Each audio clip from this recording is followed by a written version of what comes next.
ቸር አገልጋይ ማነው ለንጉሥ የታመነ መክሊቱን ያልቀበረ አትርፎ የከበረ የተገለጠ ነው ወይንስ ስድ ንባብ ነው ብለህ ነው የምታምነው ወንድማችን? ሳንኮ ሲጀመር አንተ ሃሁ ብለህ ነው አማርኛ ሊለመርከው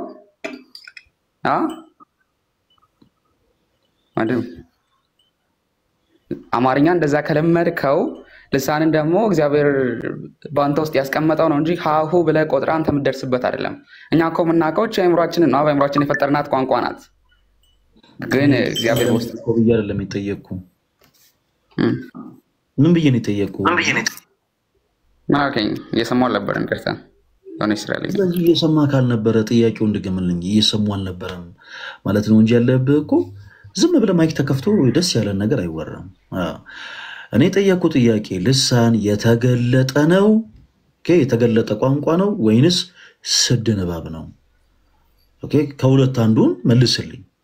ስድ ንባብ ነው ወይስ የተገለጠ ቋንቋ ነው? ንባብ ጽሑፍ ሲሆን ነው የምታነበው?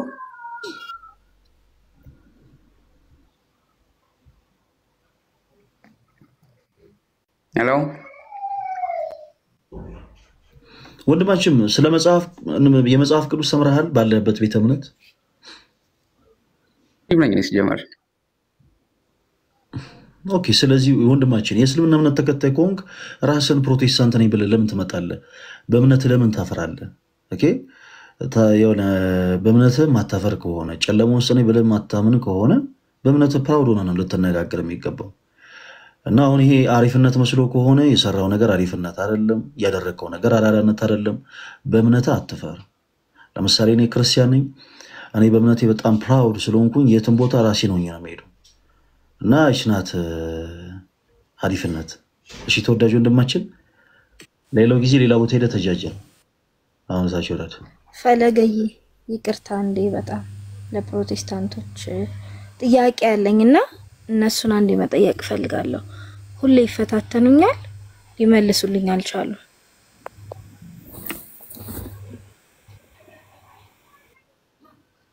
እሺ ጥያቄሽን ጠይቂ እህታች።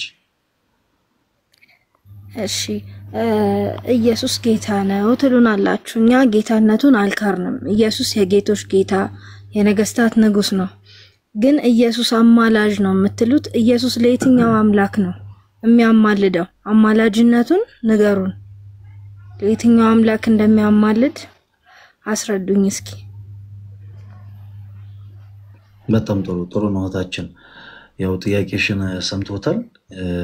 እንግዲህ ይመለሱልሻል። እሺ እሺ ለሌሎች እህቶች ወንድሞች እድል እሰጣለሁ።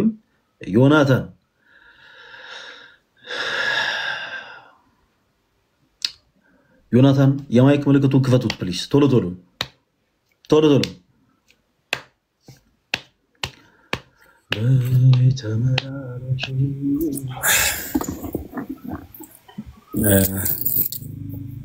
እድል አገኘው ፈለገ?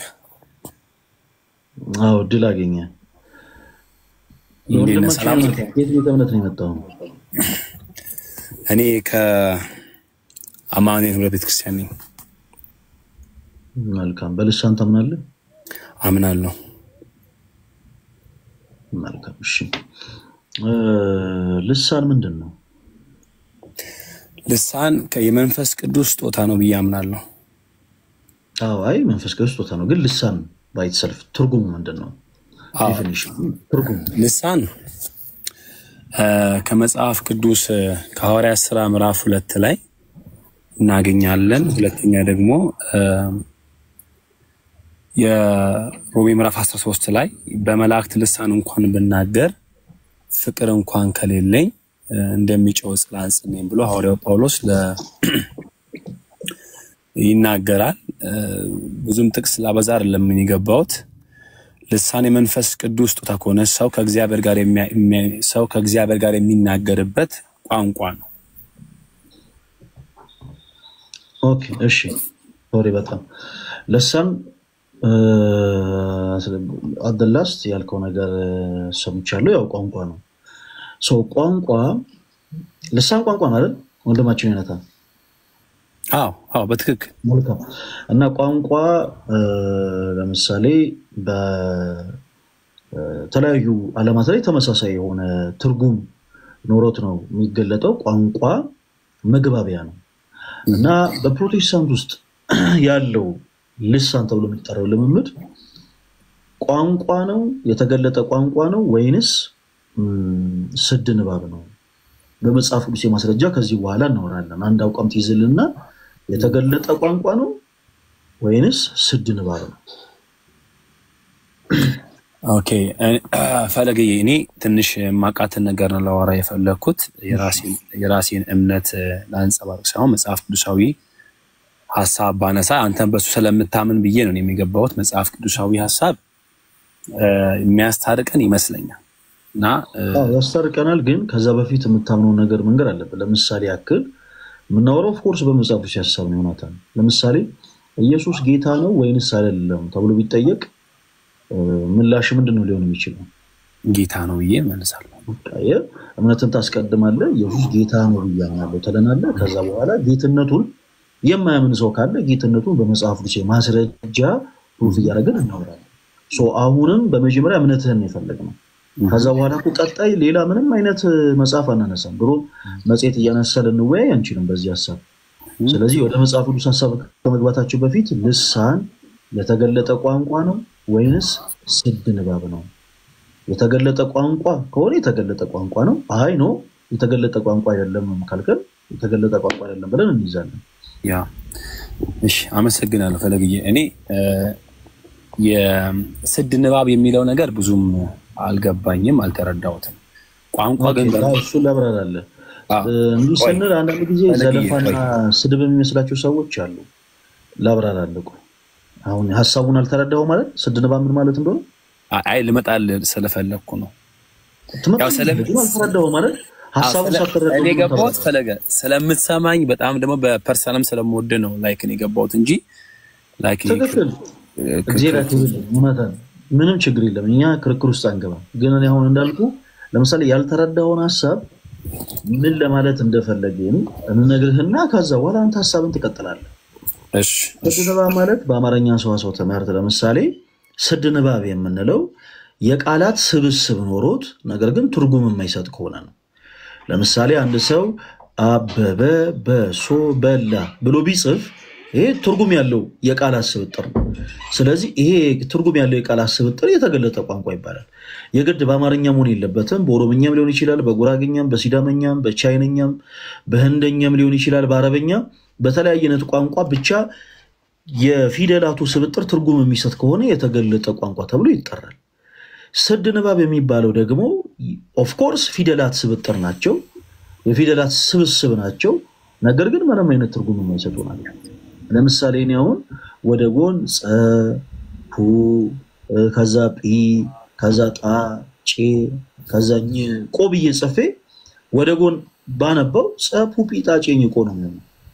ጸ ፑ ጲ ጣ ጬ ኝ ቆ የሚለው ያነበብኩት ይሄ ስብስብ የፊደላት ስብስብ ነው። ኦፍ ኮርስ የፊደላት ስብስብ ነው፣ ነገር ግን የተገለጠ ቋንቋ አይደለም።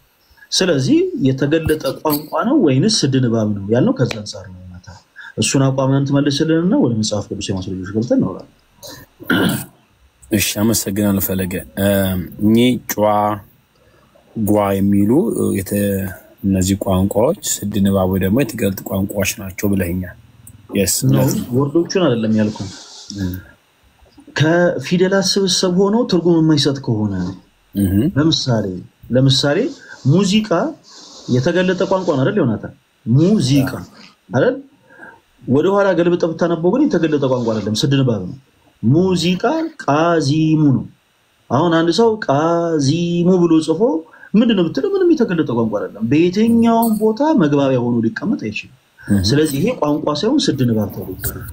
ስለዚህ የጠየቁ ጥያቄ ልሳን የተገለጠ ቋንቋ ነው ወይንስ ስድ ንባብ ነው? ለኔ ቀደም ፈለግዬ ስናገር እንደሰማኝ ከሆነ ልሳን ቋንቋ ነው ብያለሁ። ሁለት አይነት ነገሮችን አስቀምጬልሃለሁ።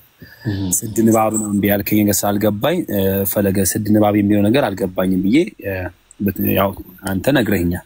ስድ ንባብ የሚለው ትርጓሜዎችን ማለት ነው። ስለ ልሳን ግን የጠየቀኝ ጥያቄ ደግሞ ለመመለስ ልሳን ማለት ቅድም ኮት አድርጌ ያነሳሁት የእግዚአብሔር ቃል አለ በአዲስ ኪዳን ላይ ነው ሞር የምናገኘው ስለ ልሳን በሐዋርያት ሥራ ምዕራፍ 2 ላይ ከጌታችን ከቅድስት ድንግል ማርያም ጋር በነበሩ ሐዋርያቶች ነበሩ ሁሉም በአንድ ልብ ሆኖ በጸሎት ይተጉ ነበር። አይ ቲንክ ሶ እንደዛ መሰለኝና ያገስከኝ ለክርክር ሳይሆን ፈለገኔ ቀደም እንዳልኩ ለውይይት ነው የገባሁት ሙሉ ሰው አይደለም በመማማር ስለማምን ነው የገባሁት።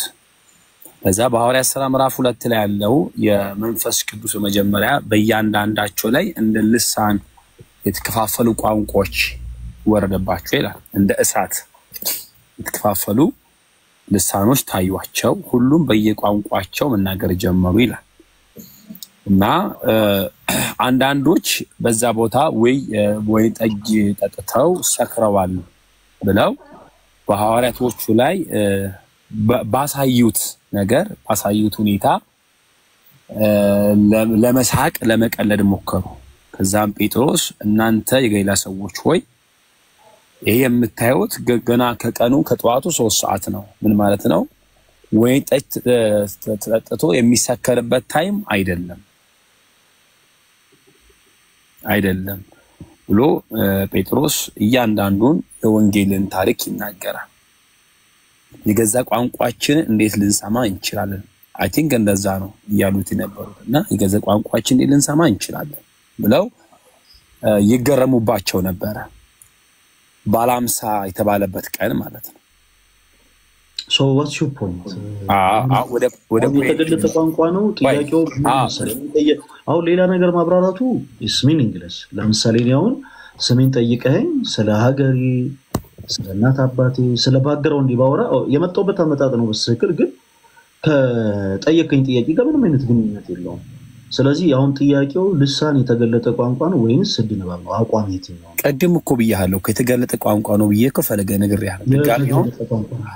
አዎ ቀድም እኮ የነገርኩ ነው። አሁን ሐሳቤን ሳወራ ካላስጨረስከኝ ይወል ሐሳቤን ሳወራ አንደኛ አንተስ መስማት አቅም ስላለ ነው እኔ ገባሁት እሺ of course እየሰማሁ እኮ ነው። እስካሁን እየሰማሁ አይደለም ማለት በጣም thank you ለዛ ነው የገባሁት ፈለገ።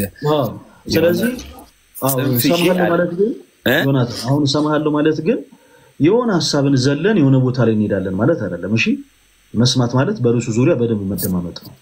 ስለዚህ አሁን ልሳን የመጀመሪያው ሐሳብ ላይ ስንመለስ ልሳን የተገለጠ ቋንቋ ነው ወይንስ አይደለም ስንል አዎ የተገለጠ ቋንቋ ነው ብለናል። እሺ መልካም የተገለጠ ቋንቋ ነው ካልን አንድ ቪዲዮ ላሳየው። ቆይ ቪዲዮችን ለማሳየት አንዴ አስጨርሰኝ ፈለገ አልጨረስኩም። አንዴ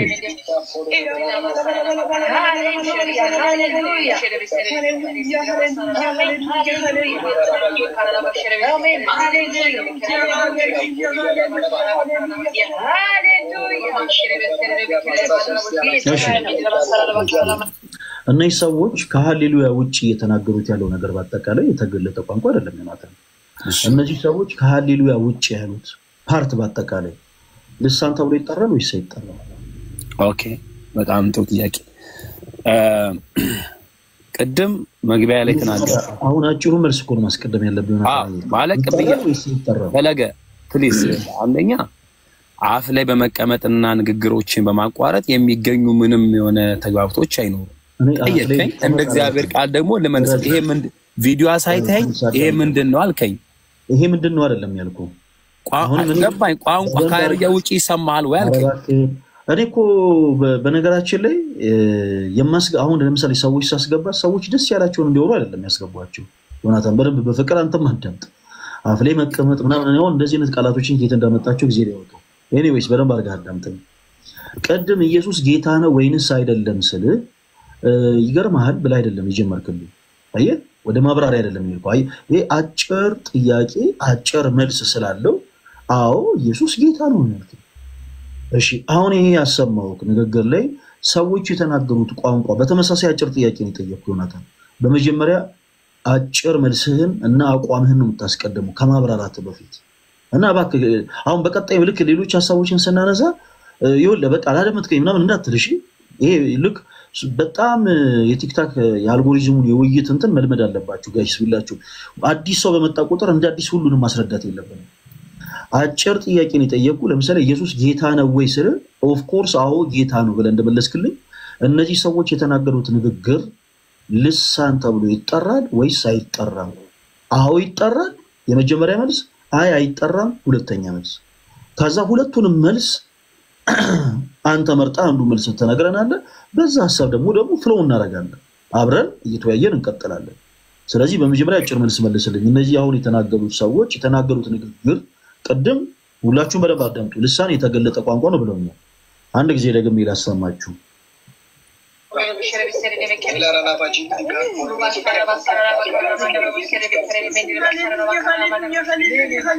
እሺ ልሳን የተገለጠ ቋንቋ ነው ብለህ ስለጀመርክ መልካም። አሁን እነዚህ ሰዎች የተናገሩት ንግግር ልሳን ተብሎ ይጠራል ወይስ አይጠራም? ዮናታን አጭር ልሳን ነው። ልሳን ተብሎ ይጠራል። ኦኬ ልሳን የተገለጠ ቋንቋ ነው ወይንስ አይደለም? ይኸውልህ ፈለግዬ ቆይ አሁን ይኸውልህ ፈለግዬ አይደለም አጭር መልስ ሲሆን አጭር መልስ የተገለጠ ቋንቋ ማለት የለብንም ዮናታን። ቆይ ይኸውልህ አሁን ውይይት ፈለግዬ ውይይት ከሆነ ፕሊዝ ስማኝ። ውይይት ማለት አቋምን ሳትናገር እንደፈለጉ ማውራት ማለት አይደለም። ኦኬ ለምሳሌ ቅድም ስምን ስጠይቅ ይኸውልህ ፈለግዬ ምንም አይደለም ያልከኝ በቀጥታ አሁን ለምሳሌ ስም ስጠይቅ ስም ነው የምትነግረኝ። አሁን እነዚህ ሰዎች የተናገሩት ንግግር ልሳን ነው ወይስ አይደለም? ልሳን ነው እኮ ብያለሁ። ቅድም ኮታ ገና ስገባ ኮታ ያረኩልህ የእግዚአብሔር ቃል እኮ አለ። ሐዋርያት ሥራ አላልኩም ጌታ ሆይ አረ ፕሊስ አዳምጠኝ።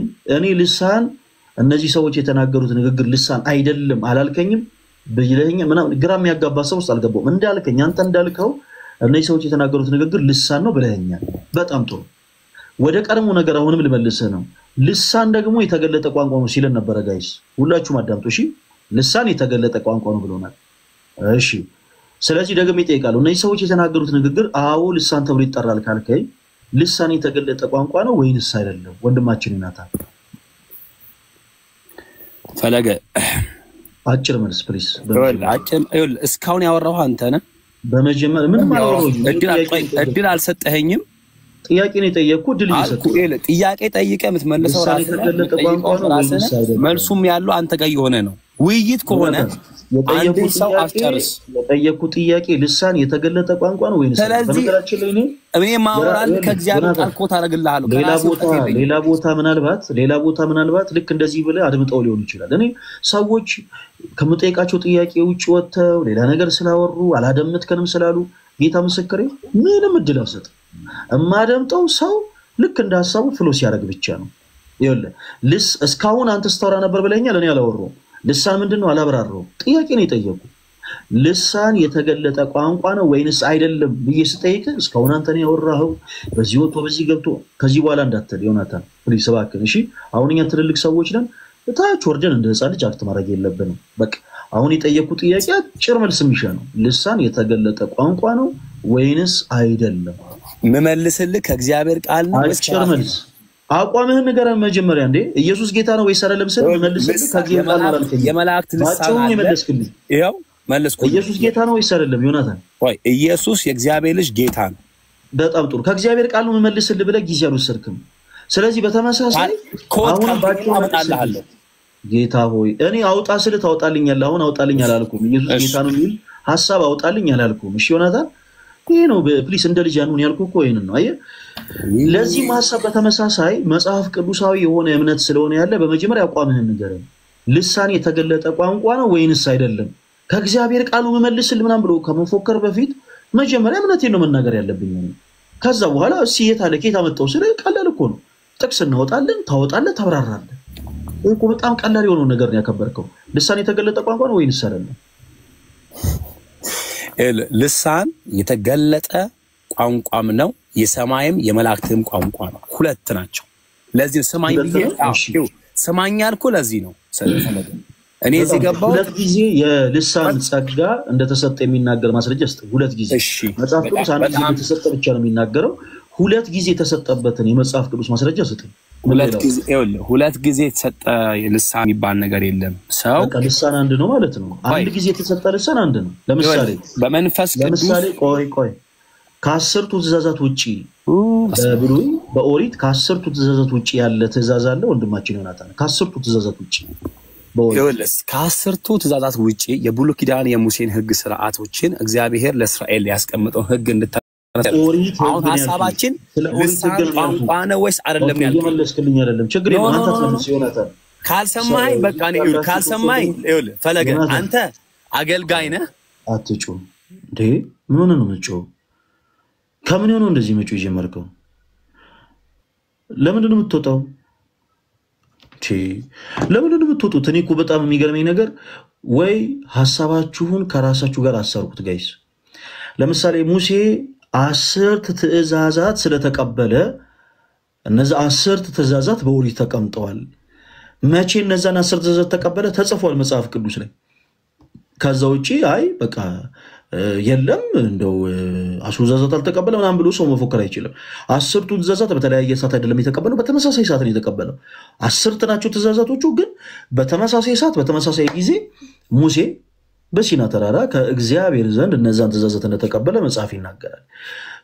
ሁለት አይነት ልሳን አለ ካለ አንድ ሰው ሁለት ጊዜ ልሳን ጸጋ ተሰጥቷል ማለት ነው። ሁለት ጊዜ እንደተሰጠ የሚናገር የመጽሐፍ ቅዱስ ማስረጃ ማምጣት አለበት። ከዛ ውጭ ግን አዲስ ራሱ የወለደውን አይነት ነገር መናገር የለበትም። ሲቀጥል የተገለጠ ቋንቋ ነው። ይኸውላችሁ ከራሳችሁ ጋር ታረቁ መላችሁ። ለዛ ነው ፕሮቴስታንት እህት ወንድሞቼ በጌታ ፍቅር መለመናችሁ ጉዳይ በጣም ብዙዎቻችሁ በዚህ ዙሪያ በጣም ግራ ተጋብታችኋል ብዬ አምናለሁ። ማለት አንዳንድ ጊዜ በቸርች ውስጥ ምናልባት ሰው ያደገበት ስለሆነ ይመስለኛል በቸርች ውስጥ በጣም ብዙ የሆኑ ፕሮቴስታንት እህት ወንድሞቻችን ያደጉበት ስለሆነ እንዲህ አይነቱ ነገር ከመጽሐፍ ቅዱስ ውጭ አይመስላቸውም። አሁን እንዲህ እንኳን በመጽሐፍ ቅዱስ የማስረጃኛ በጣም እየጣርን ምንም አይነት መጽሐፍ ቅዱስ መሰረት እንደሌለው በቸርቻቸው የሚደረገው ልምምድ ምንም አይነት መጽሐፍ ቅዱስ መሰረት እንደሌለው ለማሳየት እንኳን እየሞከርን ብዙዎች በአይምሯቸው ለመቀበል ፈቃደኛ አይደሉም። ለምን መሰላችሁ? ምክንያቱም ያደጉበት ነው። በቃ ባደጉበት ቸርች ውስጥ ያለ ነው። አሁን ለምሳሌ ቀደም የገባው ወንድማችን በዚህ ልክ የተለያዩ ሐሳቦችን ተናግሮ ግራ ተጋብቶ የወጣው እኔ ፈለገ አትናቴዎስ እንደው የምናገረው ንግግር አስከፍቶት ወይ አስቀይሞት ሳይሆን ለራሱ ግራ የተጋባ ሐሳብ ስለነሳ ነው። ፕሮቴስታንት ወንድሞች በጌታ ፍቅር እኔ መለመናችሁ አንድ ነገር እኔ የዚህ ገስት ላይ ገብታችሁ ችግር የለም አትወያዩ። እዚህ ገስት ላይ ገብታችሁ ችግር የለም አታወሩ።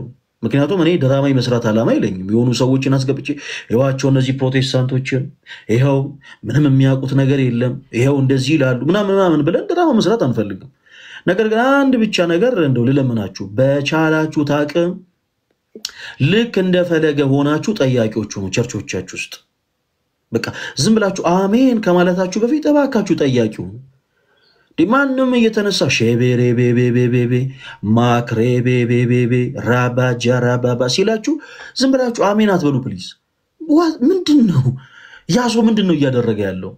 ምን አይነት ልምምድ ነው እያደረገ ያለው? ምንድነው እውነት እያለ ያለው ነገር መጽሐፍ ቅዱስ ነው? እናንተስ አሜን ማለት እኮ ይሁንልኝ ይደረግልኝ ማለት እኮ ይሁንልኝ ይደረግልኝ ስትሉ ያ ሰው እየተናገረ ያለውን ሐሳብ እናንተ ተረድታችሁ ነው ወይ?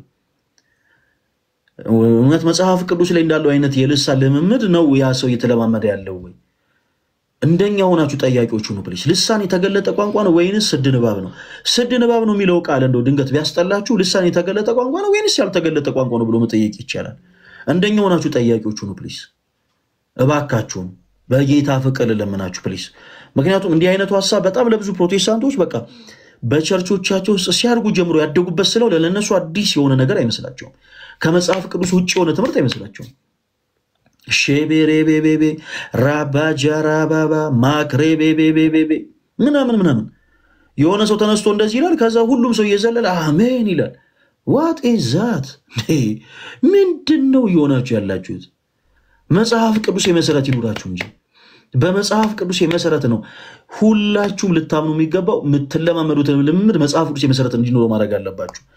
ቅድም ያሳየኋችሁ አንዳንድ ነገሮች በቂ ይመስሉኛል። በፕሮቴስታንቱ ቤት በነገራችን ላይ ልሳን ብቻ አይደለም በጣም ብዙ ነገሮች ከመጽሐፍ ቅዱስ ውጪ ሆኖ ነው የምናገኛቸው። ለምሳሌ ገጥሟችሁ ያውቃል? ክርስቲያኖች እናንተ ኦርቶዶክሳውያን አባታችን ካላችሁ በኋላ እመቤታችን ቅድስት ድንግል ማርያም የሚለውን ከየት አመጣችሁት? ከመጽሐፍ ቅዱስ ነው የመጣ ነው። ኦፍ ኮርስ ኦኬ ሉቃስ ወንጌል ምዕራፍ 1 ከቁጥር 29 ጀምሮ መልአኩ ቅዱስ ገብርኤል ለቅድስት ድንግል ማርያም ያላትን ቃል በአጠቃላይ ነው ደግመን የምንለው ከዚህ ውጭ ምንም አዲስ ነገር የለውም ምን እናገረው ቃል መጽሐፍ ቅዱስ ላይ እንዳለ ያወቁ ግን ለምን አብራችሁ አሉት አይነት ስታፍ ጥያቄ ጠይቃሉ እኔ በጣም ስለሚገርመኝ እንደው ላሳያችሁ እንዲህ አይነት ጥያቄ የሚያነሱ ሰዎች ምን አይነት ካልቸር እንዳላቸው ላሳያችሁ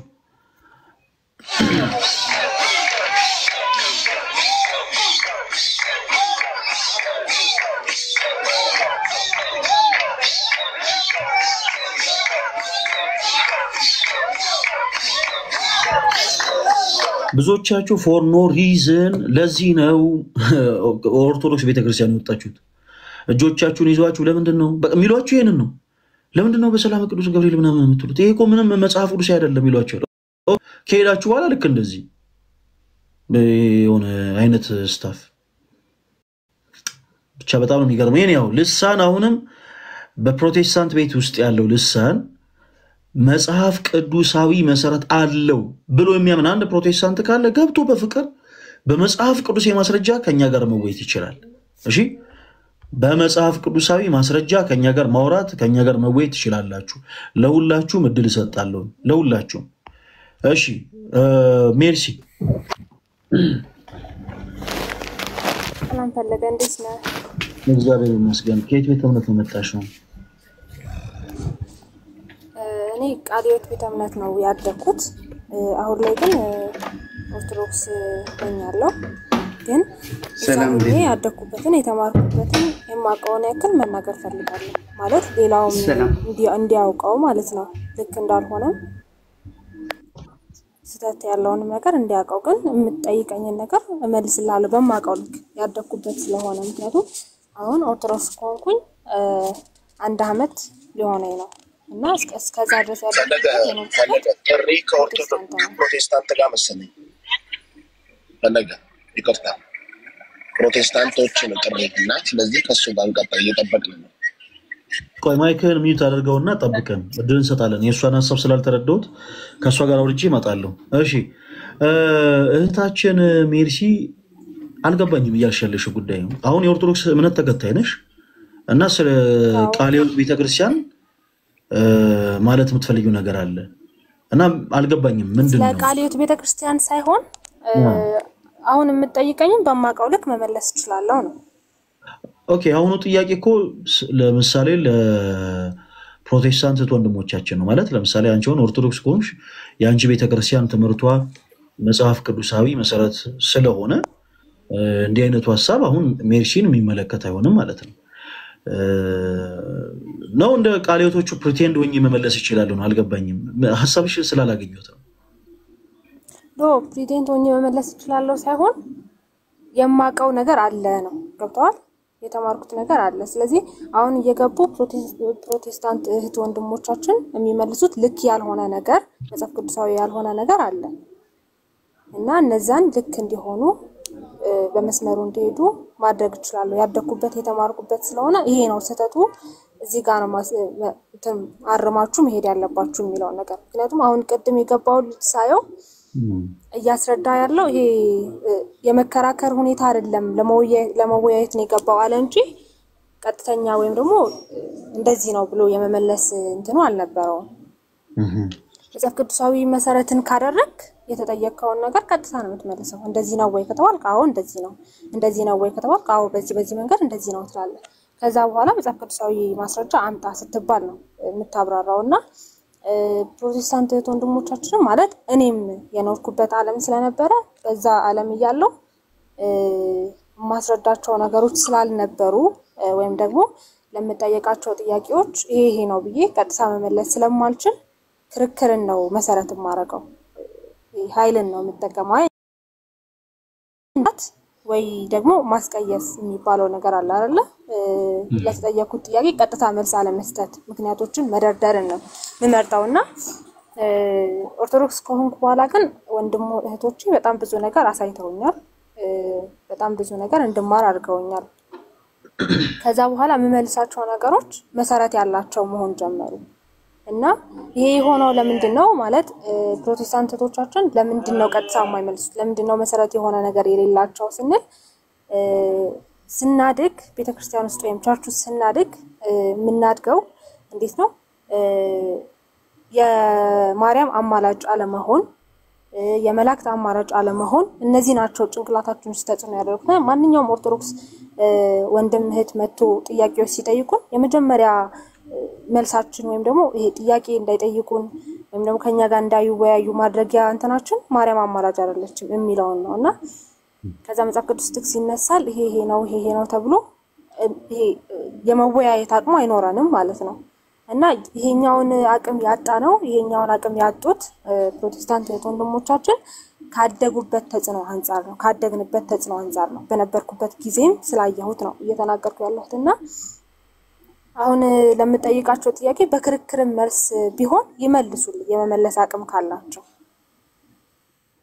የተረዳኝ ይመስለኛል ማለት እውነታን ከያዙ በክርክር መልክ ከሆነ ማለት መጀመሪያ የመጽሐፍ ቅዱስ ጥቅሱን እናንሳው የሚለው ከሆነ ያንሱትና ይመልሱልኝ ቀደም ስላየሁት ነው ልጅ አይ መጀመሪያ በመጽሐፍ ቅዱስ ላስረዳከና ስላለክ ነውና ዞሮ ጥያቄውን መለሰልክ መጽሐፍ ቅዱስን ማነሳልክ ፖይንቱ መጨረሻው ልሳን ስድ ንባብ ነው ወይስ አይደለም የሚለው አይደለ ስለዚህ እሱ ፖይንት ላይ ለመድረስ ከመጽሐፍ ቅዱስ ሊጀምር ካለ ይጀምር ችግር የለውም ግን ዋናው ፖይንታችን ጥያቄው ንስሐን የተገለጠ ቋንቋ ነው ወይስ አይደለም የሚለው እዛ ጥያቄ ላይ ከመጽሐፍ ቅዱስም ተነስቶ ይጀምር ጥያቄውንም ከመመለስ ይጀምር ችግር የለውም ፖይንቱ ጋር ምንደርስበት ይሆናል ነው እና እኔ እዛ ያለው እኔ ፕሮቴስታንት ያለው የተማርኩት ነገር ምንድነው ንስሐን የተገለጠ ቋንቋ ነው ግን ደግሞ እያየን እየሰማን ያለ ነው የተገለጠ ቋንቋ አይደለም የተገለጠ ቋንቋ ማለት የምንረዳው ማለት ለምሳሌ ግዕዝ ቋንቋ አለ ግዕዝ ቋንቋ ቤተክርስቲያናችን ታስተምራለች አይደል ኦርቶዶክስ ቤተክርስቲያን ስታስተምር ግን ትርጉሙን ያወቅን ይሄ ፍቹን ያወቅን ነው የምናርገው ከዛ በኋላ በግዕዝ ምንም ነገር ቢነበብልን እናውቀዋለን የተገለጠ ቋንቋ ነው ማለት ነው ስለዚህ ልሳንም ሊሆን የሚገባው እንደዛ ነው የተገለጠ ቋንቋ ከሆነ የተገለጠ ቋንቋ ልንረዳው የሚገባው ነገር ነው ምዕመናኑ ማይረዱት ሰው ማይረዳው ከሆነ ትርጉም አልባ ይሆናል ትርጉም አልባ ደግሞ ስድ ንባብ ማለት ነው ስለዚህ ስንማር እኔ ልጅ ያለው ስማር የተማርኩት ልሳን የተገለጠ ቋንቋ ነው የተገለጠ ቋንቋ ነው ከተባለ ደግሞ እኔ ልረዳው ይገባል ወንድሜ ሊረዳው ይገባል ህብረተሰቡ ሊረዳው ይገባል ህብረተሰቡ ሊረዳው ያልቻለው ነገር ትርጉም አልባ ነው ማለት ነው እኔ እንደዛ ነው የምመለከተው እሺ እናመሰግናለን ታችን እግዚአብሔር ያክብርልን ጥሩ መልከታ ነው ኤኒዌይስ ያው እኛ እንደዛ ማለት አንፈልግም አንዳንድ ጊዜ ሰዎች የሚያደርጉት ነገር ሆን ብሎ ላለመመለስ የሆኑ ነገሮችን ግራ ጋብቶ ለመውጣት የሚያደርጉትን ጥረት ሳንረዳ ቀርተን ሳይሆን ነገር ግን እንደዛ ማለት ስለማንፈልግ የሚያደርጉትን ነገር እንዲህ ያደረጋችሁ ነው ብለን ብንናገር ምናልባት አጉል እንደው በሽሽቅ ውስጥ የገባን ስለሚመስል ምናልባትም ደግሞ በልበቀናነት እንደው ቃሉን መማር የሚፈልጉ ፕሮቴስታንት ወንድሞቻችንን እንደ መግፋት ያክል ስለሚሰማን ያው ለዛ ስንል እንዲህ አይነት ሐሳቦችን ብዙ አናነሳም ለማንኛውም እናመሰግናለን እህታችን አንድ ጊዜ ቆይ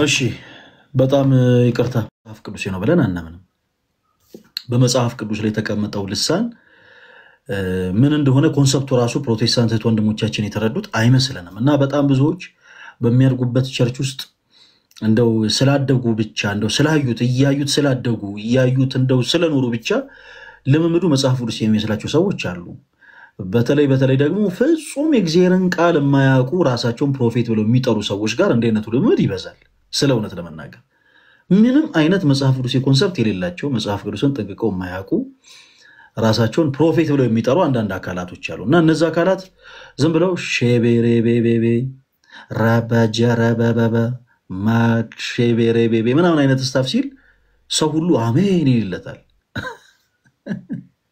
እና እንዲህ አይነቱ ልምምድ መጽሐፍ ቅዱሳዊ ነው ወይንስ አይደለም ብለን እንግዲህ ለፕሮቴስታንት ወንድሞቻችን እውቀትን እያስጨበጥን ያለ ነው። ያሬሎ ለአንተ እድል ስጥና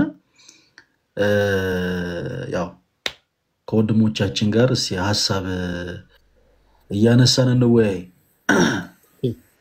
መልካም መሪጌታንም ማን ናቸው? መሪጌታ አልኩኝ ሶሪ አዩዋቸው ብቻ ኮመንት ጽፈውና ያልዳነ ሰው ይሳደባል ብሎ ጻፉ። እኔ ግን አሁን ልሳን ሲባል እሳቸው ልሳን ተናግሮ ያውቃሉ?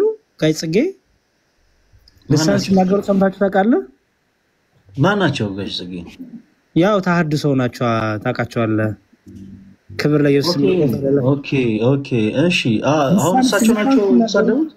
አይ መሳደብ ሳይሆን ያልዳነ ሰው ይሳደባል ብሎ ኮመንት ጽፈው አይቼ ከዛ ጭንቅላት ላይ መጣ። ልሳን ግን ይናገራሉ ወይ እሳቸው? ልሳን ሲናገሩ እኔ ሰምቼ አላውቅም። እሳቸው ከአንድ ጊዜ ምንም አይነት መጽሐፍ ቅዱስ መሰረት እንደሌላቸው ከራሳቸው አንደበት ለአንተ ፖስተዋል። ያሬዶ ቆይ ላሳያቸው። ቁርአን ሐዋርያት ተሐድሶ ቤተክርስቲያን ግልጽ የሆነ አቋም ነው በጥምቀት ላይ። አሁን እኛ ሰርተን እየሰራን ነው። አዋጅ እነዚህን አቋማችንን ለወንጌላውያንም ለኦርቶዶክስም ትክክለኛውና ቤተክርስቲያናችን እንድትሆንልን የምንፈልገው ይሄ ነው። አይደለም እንደ ተሐድሶ የተሐድሶ ስራ ነው የምንሰራው። የተሐድሶ ዶክተር የምንለው እኮ ቤተክርስቲያን እንድትቀበልልን ነው እኛ ዶክተር የምንሰራው። ጋር መጣለሁ እሱ ጋር ትልቁ ችግር ያለው ግን ለማንኛውም ግን እናንተ ገና ግልጽ አይደለም። በጥምቀት ጉዳይ ላይ ገና እያሰባችሁበት ነው ወይም አቁም ገና አሁን ተጠብቀኝ ሶች አሉ አይደል? እናጠምቃለን። መካኒስ ውስጥ ተመቀና ከዛ በኋላ አይ ይሄ ነገር ልክ አይደለም ብሎ አድጎ ትልቁ ነው እናንተ ጋር ይመጣል። መልሳችሁ ተጠምቁታላችሁ። መጥቶ አባል ይሆናል አይደል? አባል ነው ከእናንተ ጋር አገልግሎታችሁን ትምህርታችሁን ወልጄዋለሁ የእናንተ አባል ሆኜ መኖር ፈልጋለሁ ይላል እና አጥምቁኝ ይላል። ስለ ጥምቀት መካነ ኢየሱስ አላጠመቀችኝም፣ በልጅነት ጥምቀት ነው ያለ ብለኛለች። እኔ ግን አውቄ መጠመቅ የምፈልገው አለ። ያለ ጥምቀቱን መቀበል ታቃተው እንዳልተጠመቀ ከቆጠረው እኛም ተጠምቁ ይላል። ስለዚህ ጋር ማቃናችሁ ማለት ነው። ሌላ ነገር አላባብስ ይባላል። ይሄ ማለት እኮ ይሄ እናንተ አዲስ አይደላችሁም ለዚህ ነገር። ይሄ የዛሬ 500 ዓመት ቤተክርስቲያን የሰውዬ የተነሳ ጉዳይ ነው። ሉተርና ባፕቲስቶች እና ባፕቲስት የሚባሉት የተጋጩት መጀመሪያ ላይ በዚህ ነው። ሉተር ምን አለ? ጥምቀት አንድ ጥምቀት ብቻ አለችው። በቃ ዳግም ጥምቀት የሚባል ነገር የለም ማለት ነው። ከዛ በኋላ ካቶሊክ ቆይ ይቅርታ፣ ሉተር ከካቶሊክ ቤተክርስቲያን ገንጥሎ የወሰደው ህዝብ ምን አደረገው? ጥምቀት የት ነው የተጀመረ? አሁን ወንጌላውያን እንዳለ ያጠምቃሉ። የተጀመረው በሉተር ጊዜ ቤተክርስቲያን ሁለት መከፈል ጀመረች። በሪፎርሜሽን ውስጥ በተሐድሶ ውስጥ ሁለት መሆን ጀመሩ። አንደኛው ግሩፕ መሆን ማለት ጀመረ። የተሐድሶ የሚመሩት 3 ናቸው። በጣም የሚታወቁ ከዛ በላይ ናቸው። አድማጮች እንደገና የተቆረጥካቸው እንዳይነኝ ግን እንደው በጣም የሚታወቁ 3 አሉ። ሉተር አለ፣ ካልቪን አለ፣ ዙዊንግሊን አለ፣ ሌሎችም አሉ። እነዚህ 3 የቤተክርስቲያን አጋሽ ሆነው የተነሱት የሚያምኑት በህፃናት ጥምቀት ነው። ህፃናት አንዴ ከተጠመቁ በቃ እንደገና መጠመቅ የለባቸውም ማለት ነው። ምንም አይነት መጽሐፍ ቅዱሳዊ ባክግራውንድ የሌለው ሰው አሁን እዚህ ጋር ኮሜንት ጻፈ አልጻፈ who cares? በጣም እሱ ነገር ወደፊት እንሄድበታለን። ይሄ ተሐድሶ በጣም የሚያስቅ ፈኒ የሆነ ነገር ነውና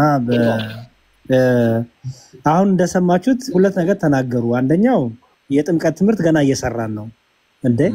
ተሰርቶ ያለቀውን ትምህርት በቤተክርስቲያን ሲታም የነበረውን ትምህርት እኛ ገና እየሰሩ። ሁለተኛው ደግሞ ለምሳሌ አንድ ሰው መካኒስ ሲጠመቁት ጥምቀት በልጅነቴ ነው እና አሁን ድጋሚ መጠመቅ እፈልጋለሁ ካለ እናጠምቀዋለን እንዴ? ጥምቀት አንድ ሰው እፈልጋለሁ አልፈልግም እኔ ነኝ በቃ ይሄን ነው የምፈልገው ይሄን አልፈልግም ያለ ነው እንዴ? ወደ ቤተክርስቲያን ኦልሬዲ ስራ አሰርታል ታስቀምጥለት ይገባል። ኤኒዌይስ ተሐድሶ ላይ ሰፊ ነገሮችን ወደፊት እናነሳለን። አሁን ላይ ያው ሽፍት እንዳናረግ እንጂ የተሐድሶ መሰረት የሌለው ጭራሽ እንደውም ፕሮቴስታንትም ኦርቶዶክስም እንዲታደስ እንፈልጋለን። የት ነው ቸርቻችሁ? አይ እነሱ ማደስ ነው የምንፈልገው እንዴ? በጣም እኮ የሚገርም ነውና እዚህ አሜሪካ ሀገር ቤት ሪሞዴል የሚያደርጉ ሰዎች አሉና ይገርሞታ ዲያቆን ቤት እየዞሩ ሪሞዴል ያደርጋሉ የሰዎችን ቤት እና እነሱ ግን ቤታቸው ሪሞዴል አያደርጉም። የራሳቸውን ቤት አያስተካክሉም። እየዞሩ ግን የሰው ቤት ነው የሚያስተካክሉት እና በራሳቸው ቤት ይኖራሉ። ለሰው ቤት ግን በቃ በጣም ብዙ አቃቂር ያወጣሉ። በጣም በአገር ቤቱ የራሱ አሮባት የሶታ ማሰላለች ማለት ነው። በቃ እንግዲህ በእንግሊዘኛው እንደዛ ነው ማለት ነው። ተሐድሶ በደንብ መጣባቸዋለን፣ ችግር የለውም። በሰፊው በደንብ በሪሶርስ በመረጃ እንመጣባቸዋለን። ኢቭን ከነ ቃለ ሕይወት ጋር ራሱ በትምህርት እንደማይገናኙ ከሙሉ ወንጌል ጋር እንደማይገናኙ ግን ያው ገድለ ድርሳናቱ በፍቅር እንዳጣበቃቸው በመሀል ያለችው ፍቅረኛቸው እኔ እንደዛ ነው የምለው። ፍቅረኛቸው የሚያፈቅሯት አለች የምትባል በኦርቶዶክስ የምትባል ቃለ ሕይወትም ሙሉ ወንጌልም መካነ ኢየሱስም ተሐድሶም የሚያፈቅሯት አንድ አለች ምን የምትባል ኦርቶዶክስ የምትባል እና እሷ ናት አንድ የምታረጋቸው። ከዛ ግን እሷ ግን ከሌለች ግን በቃ መባላት ነው። በትምህርት አይገናኙ። አንዱ አንዱን ያወግዛል። አንዱ የአንዱን ትምህርት አጋንንታዊ ነው። ለምሳሌ አሁን እንትና ማን ነው አሰግድ አሁን ተሐድሶ ነው። አሰግድ በልሳን አያምንም። አጋንንታዊ ልሳን ነው የሚለው። ትዝታው እሱን ሰርቦት ነበረ። መንፈስ ቅዱስ ያልገባ መንፈስ ቅዱስ ያልወረደበት መንፈስ ቅዱስ ያልነካ ብሎ ለማን መልስ ሰጥቷል? ለአሰግድ። በጣም እኮ የሚያስቅ ነው። ግን መቼ ነው የሚዋደዱት? በቃ ገድለ ድርሳን ኦርቶዶክስ ስትነሳ ግን ያ ሁሉም ይፋቀራል። እንደዚህ አይነት እምነት እኔ በጌታ ቤተክርስቲያን እንደዚህ አይነት አይቻልም። በክርስቶስ ቤተክርስቲያን በሐዋርያት ዘንድ እንደዚህ አይነት ህይወትም ትምህርትም የለምና ተሐድሶን በሰፊ እንመጣባቸዋለን። ችግር የለውም። እግዚአብሔር ይፍቀድልን። ጊዜ አሬንጅ አድርገን በቅርቡ ካሚንግ ሱን። በዛሬው ርዕሳችን ያው በልሳን ዙሪያ እናወራለን። ስለ ልሳን ነው የምናወራው ጋይስ። በልሳን ዙሪያ የተለያዩ ሀሳቦችን አንስተን እንወያያለን። አይ ቲንክ ቻርሊ የሚል አካውንት ነው መሰለኝ ተረኛ። ያሬዶ ቀጥሉ። እሺ ቻርሊ ሰላም ብያለሁ። ቻርሊ ቻፕሊን ሰላም ሰላም፣ እንዴት ዋላችሁ? እግዚአብሔር ይመስገን። ከቤተ እምነት ነው ወንድማችን? እኔ አሁን በደንብ የሚያውቅ ኦርቶዶክስ ለመሆን ነው የምፈልገውና ኦርቶዶክስ ነው ኦልሬዲ በቤተሰቦቼ ነኝ። አሁን በአንተ ምንድን ነህ? በራስህ ጥናት ላይ ነኝ። ምን ላይ ነኝ? ጥናት ላይ ነኝ። ምን ላይ ሆነ ነበር የምታጠናው? ምን ላይ ነበርክ? የኦርቶዶክስ ነበርኩኝ። ሁሉንም አሁን እያጠናው ነው እና የተወሰኑ የሚቀሩ ነገሮች አሉ። ከነዛ መካከል አሁን ካወራችሁት ከልሳንም ላይ ጥያቄዎች ነበር። ኦርቶዶክስ ኦኬ። አይ ኦርቶዶክስ ነበርኩኝ ያለው ያሬዶ እና ኦርቶዶክስ የነበርከው ከስንት ዓመት በፊት ነው? ወይ ከስንት ወር በፊት ነው? ወይ ከስንት ቀን በፊት ነው? አይ ወደ የትኛውም እምነት ሽፍት አድርጌ አላውቅም። ቆይ ሽፍት አድርገሃል አይደለም ነበርኩኝ ስላልክ አሁን ላይ ሁሉንም በማጥናት ላይ ነህ። ሁሉንም ማጥናት ሳትጀምር በፊት ኦርቶዶክስ ነበርክ። አሁን ኮሜንት ላይ ስትሳደብ ስለነበረው ነው ያስገባው እና ኦርቶዶክስ ነበርክ። ኦኬ እሺ። አሁን ሁሉንም እያጠና ነው። እሺ ምን ያክል ጊዜ በፊት ነበር ኦርቶዶክስ የነበርከው ማጥናት ሳትጀምር? ወይም ደግሞ ማጥናት የጀመርከው ከስንት ጊዜ በኋላ ነው? 2 ዓመት።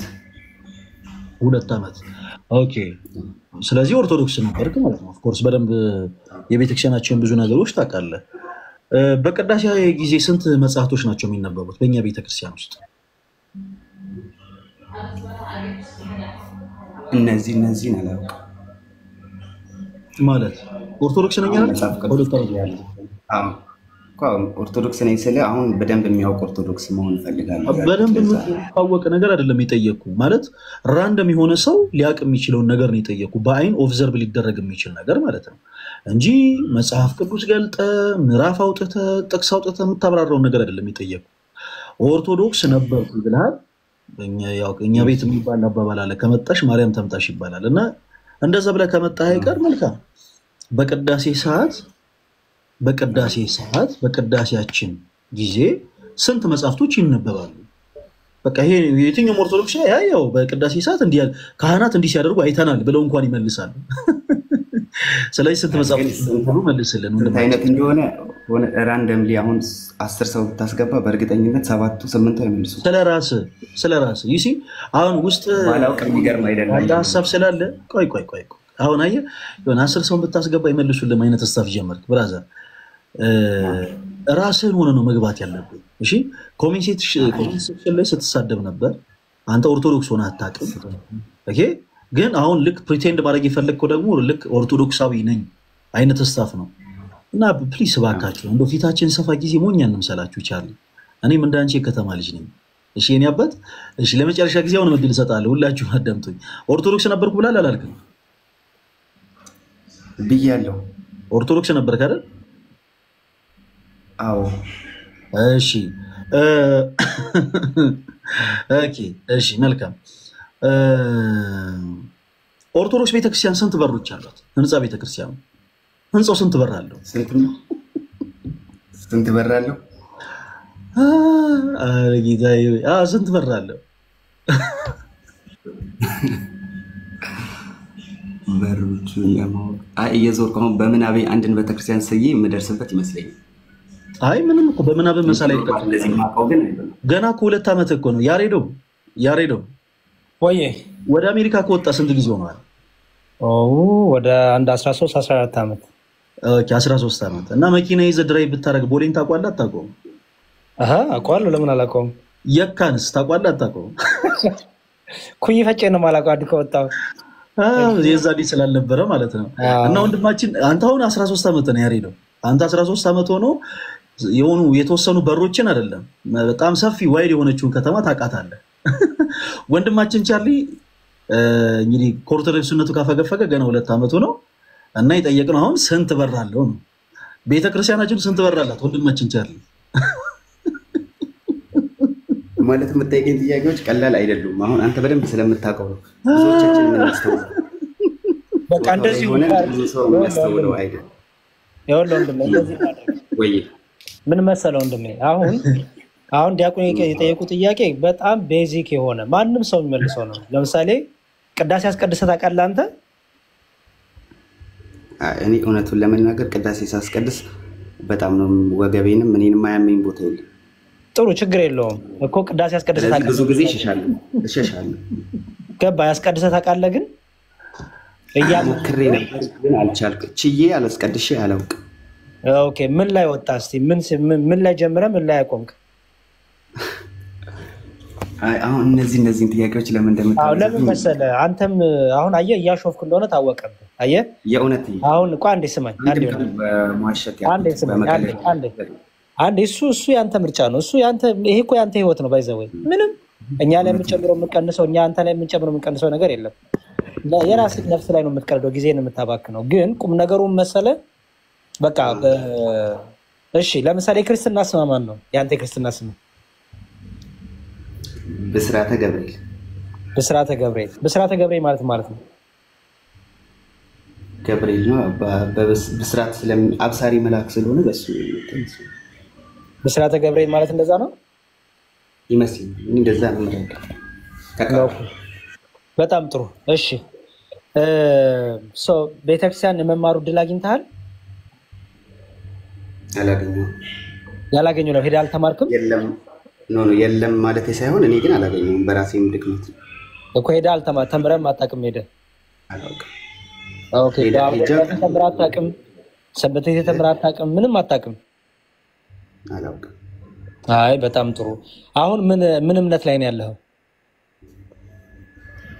ገና ወዴትም እኮ አልሄድኩም። ኖርማሊ ግን እያጠናሁ ነው። አሁን እስከዛ ማለት በእውቀት ላይ ተመስርቼ አይደለም የነበረበት። ምን እምነት ላይ ነው አሁን? ምን ጥናት እያደረክ ነው? ስለምን አጠና? ስለምን እምነት አጠና? አሁን ለምሳሌ ባለፈው ስለ ስዕላት እምነት ሲባል ከስዕላት አይጀምርም ወንድሜ። ሁሉም ቤተክርስቲያን ላይ ስላሉ ነገሮች ልዩነታችን ላይ መሰረት አድርጌ አሁን ከፕሮቴስታንት ጋር ያለውን ልዩነት መሰረት አድርጌ በጣም ጥሩ። ልዩነታችን ምንድን ነው? ልዩነታችን? ከክርስቶስ ይጀምራል። ከምን? አማላጅ ከሚለው ይጀምራል። እንደዛ ነው የተማርከው? ከዛ ነው የሚጀምረው። ልዩነታችን ከክርስቶስ ጀምሮ ልዩነት አለን ለማለት ፈልጌ ነው። በፕሮቴስታንት እምነት ላይ አማላጅም ፈጣሪም ነው። በኦርቶዶክስ ደግሞ አምላክና ፈራጅ ነው ያለው። ከዛ በጻድቃን ምልጃ በመላእክት እንደዚህ ያለ አይ እሱ እንኳን አይደለም። በስላሴ ላይ ያለን ልዩነት ታውቃለህ? በስላሴ ላይ ልዩነት እንዳለ አላውቅም። በጥምቀት ላይ ያለን ልዩነት ታውቃለህ? አውቃለሁ። በጥምቀት ላይ አለ። በቁርባን ላይ ያለን ልዩነት ታውቃለህ? አውቃለሁ። እሺ የትኛውን ትምህርት ነው የምትቀበለው? በጥምቀት ላይ ያለውን ልዩነት? በጥምቀት ላይ ብዙ ወደ ካመኑ በኋላ የሚለው ላይ ነበርኩኝ። ግን ከግርዘቱም ጋም ከምን ጋር በማገናኘት የህፃናትን ጥምቀት እቀበላለሁ። እሺ ስለ ቅዱስ ቁርባን የትኛውን ትምህርት የምትቀበለው የምታምነው አሁን ላይ? ብዙ እንትን የለኝም ቅዱስ ቁርባን። በቃሽ ሚውት አድርገህ ትምህርቱን ታዳምጣለህ። እሺ ዋረኪ ነው የሚለው ወርቄ ነው እንዴ? ዋረኪ ነው ወርቄ? ይቅርታ ወርቂ። እሺ ከየት ቤተ እምነት ነው እንደምን? ክርስቲያን። ከየት ቤተ እምነት ነህ? ሙሉ ወንጌል ነህ? እሺ እንትኑ ኢርፎኑን እንቃለው እስቲ። ምኑ ኢርፎን እየተጠቀም ከሆነ እንቃለው። እየተጠቀምኩ አይደለም። ተኝታል እንዴ? ጋደም ነቃ ብለህ አውራም። እሺ ስለ ልሳን ነው ያው ዛሬ የተከፈተው ርዕስና ልሳን መጽሐፍ ቅዱሳዊ ነው። አሁን የምትናገሩት ልሳን ማለት ነው። ልሳን መጽሐፍ ቅዱሳዊ ነው። አሁን የምትናገሩት ልሳን መጽሐፍ ቅዱሳዊ ነው። እኔ አልናገርም ማለት በልሳን። አይ አንተ ተናገርኩ አላልኩም እኮ። አሁን የምትናገሩት ስል በቸርች ማለት ነው። በቸርች የሚነገረው ልሳን መጽሐፍ ቅዱሳዊ ነው ያሉንም ሊኖር ይችላል። እኔ ግን ያው ትርጉሙን ካልነገረኝ መጽሐፍ ቅዱሳዊ ነው ብዬ አላምንም። ተነግሮ ያውቃል ልሳኑ? ተተርጉሞልኝ ያውቃል ከዚህ በፊት። እሺ ያ ልሳን የተረጎመል የምን ሀገር ቋንቋ ስለሆነ ነው? የምን ሀገር ቋንቋ እንደሆነ አላወቀም፣ ግን ልሳኑን ተርጉሞት ነግሮናል። እሺ በመጽሐፍ ቅዱስ ስለ ልሳን መጀመሪያ ልሳን የተናገሩት ማን ናቸው? ሐዋርያቶች ናቸው። ሐዋርያቱ። በጣም አሪፍ። ሐዋርያቱ የመጀመሪያው ልሳን ሲናገሩ ዓላማው ምን ነበር? የልሳኑ ያው መንፈስ ቅዱስ እንደወረደባቸው የታየ ምልክት ነው። በቃ አዎ ሌላ ምን አለ? ኧረ ተው ሌላ ምንም የለም። ዓላማው የወረደበት ይሄ ነው። መንፈስ ቅዱስ በእነሱ ላይ ሲወርድ እንደወረደባቸው የተለያዩ የተከፋፈሉ ልሳኖች በላያቸው ላይ ታየ። በአዲስም ቋንቋ መናገር ጀመሩ ነው እኮ። ዓላማው ምንድን ነው? መንፈስ ቅዱስ እንደወረደባቸው ምን ማለት ምን አባቴ? እሺ አዲስ ቋንቋ ለምን ሰጣቸው? ያው በሰማያዊ ቋንቋ ራሳቸውን እንዲያንጹ አረተው ያመሰግኑበት። አዎ አረተው እንደዛ ነው። አዎ እሺ እስቲ በመጽሐፍ ቅዱስ እንደግፈው አይመስልህም? ዲያቆን አንዴ ትልቁ ላይ አድርጉኝ።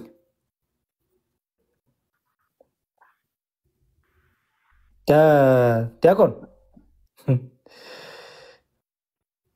አልሰማም እንዴ? ወይ አንዴ ትልቁ ላይ አድርጉኝ። መጽሐፍ ቅዱስ ልከፍት ስለሆነ ነው። እሺ ያሬዶ ሞዴሬተር የለም እንዴ? አይላስፈቅድ ብዬ ነው። አረ እንዴ ቤቶት አይደለም። እሺ የማቴዎስ ወንጌል የሐዋርያት ሥራ ምዕራፍ 2 ነው ማነብልህ። ምንድነው ያልከው? ራሳቸውን እንዲያንጹበት እግዚአብሔር እንዲያመሰግኑበት አልከኝ። እሺ አንተ የምትለው ሐሳብ የለም እንግዲህ እንፈልጓለን አብረን ካለም ታስተምረኛለህ። የሐዋርያት ሥራ ምዕራፍ 2 እንዲህ ይላል። በዓለ ሃምሳም የተባለው ቀን በደረሰ ጊዜ በአንድ ልብ ሆነው አብረው ሳሉ ድንገት እንደሚነጠቅ አውሎ ነፋስ ከሰማይ ድምፅ መጣ፣ ተቀምጦ የነበሩበትን ቤት ሁሉ ሞላው። እንደ እሳትም የተካፈሉ ልሳኖች ታዩአቸው፣ በእያንዳንዳቸውም ላይ ተቀመጡባቸው። በሁሉ መንፈስ ቅዱስ ሞላባቸው፣ መንፈስም ይናገሩ ዘንድ እንደሰጣቸው በሌላ ልሳኖች ይናገሩ ጀመር። ከሰማይ በታች ካሉ ሕዝብ ሁሉ በጸሎት የተጉ አይሁድ በኢየሩሳሌም ይኖሩ ነበር። ይህ ድምፅ በሆነ ጊዜ ሕዝቡ ሁሉ ተሰበሰቡ፣ እያንዳንዱ በገዛ ቋንቋው ሲናገሩ ይሰማ ስለነበር የሚሉትን አጡ። ተገርመው ተደንቆም እንዲህ አሉ፣ እነሆ እነዚህ የሚናገሩት ሁሉ የጋለ ሰዎች አይደሉምን? እኛም እያንዳንዳችን የተወለድንበትን የገዛ ቋንቋችን እንዴት እንሰማለን አሉ ይላል። መንፈስ ቅዱስ ሲወርድ የተናገሩት በዛ ቦታ የተሰበሰቡትን ሁሉ የሰዎች ቋንቋ የተናገሩት አይደል?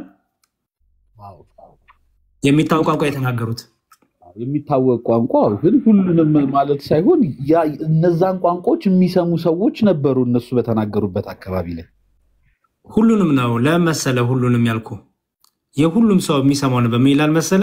ማማ እንደነበረ የጴርጤና የሜድ የኤሌሜንታ በይሁዳም በቀዶጵያም በጴንጦስም በእስያም በፍርግያም በጵንፍልያም በግብፅም በቀሬናም በሊቢያም በሮሜም የይሁዲትም የገባን የቄርጤስና የአረብ ሰዎች እነዚህ ሁሉ ሰዎች ተገኝተው ነበር እዛ በዓል ለማክበር አይደል? የእነዚህን ሁሉ ሰዎች ቋንቋ ይኸው ምን ይላል? የእግዚአብሔርን ታላቅ ሥራ በልሳኖቻቸው ሲናገሩ እንሰማቸዋለን። ሁሉም ይላል አያው ሁሉም ተገረሙና አመንትተው እርስ በርሳቸው እንጃ ይህ ምን ይሆን አሉ። ሌሎች ግን እያፌዙባቸው ጉሽ ወይን ጠጅ ጠጥተዋል አሉ ይላል። አሁን ልክ ልሳኑ ሲወርድባቸው ሐዋርያቱ ልሳኑን የተጠቀሙበት ለምንድን ነው? ቃለ እግዚአብሔርን ለማስተላለፍ ወንጌልን ለመመስከር። ምክንያቱም ሐዋርያቱ ወንጌልን ያስተማሩት ለዓለም ሁሉ ወንጌል እንዲዳረስ የዓለም ሁሉ ቋንቋ ማወቅ አለባቸው አይደል?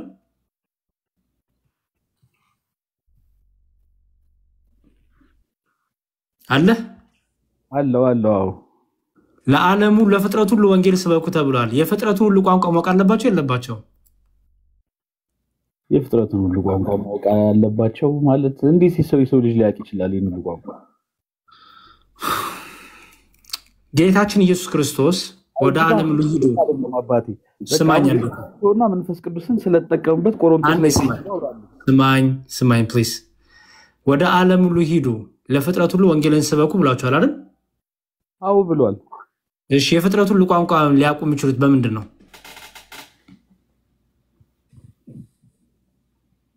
በሄዱበት ቦታ በዛን ጊዜ ብዙም ቋንቋዎች ለምሳሌ አሁን ወደ ግሪክ ነው የሄዱት። ግሪክ ሲጠቀምበት የነበረ አለ። ሁለተኛ ደግሞ በልሳን ነው የሰበኩለት ትለኝ ነው አንተው? እኔን ተወኝ፣ ለምን አትወኝም? ያንተን ትምህርት ንገረኝ። በዓለም ሁሉ ቋንቋ ለዓለም ሁሉ ሄደው ወንጌልን የሰበኩት የዓለምን ቋንቋ በምን አውቀው ነው?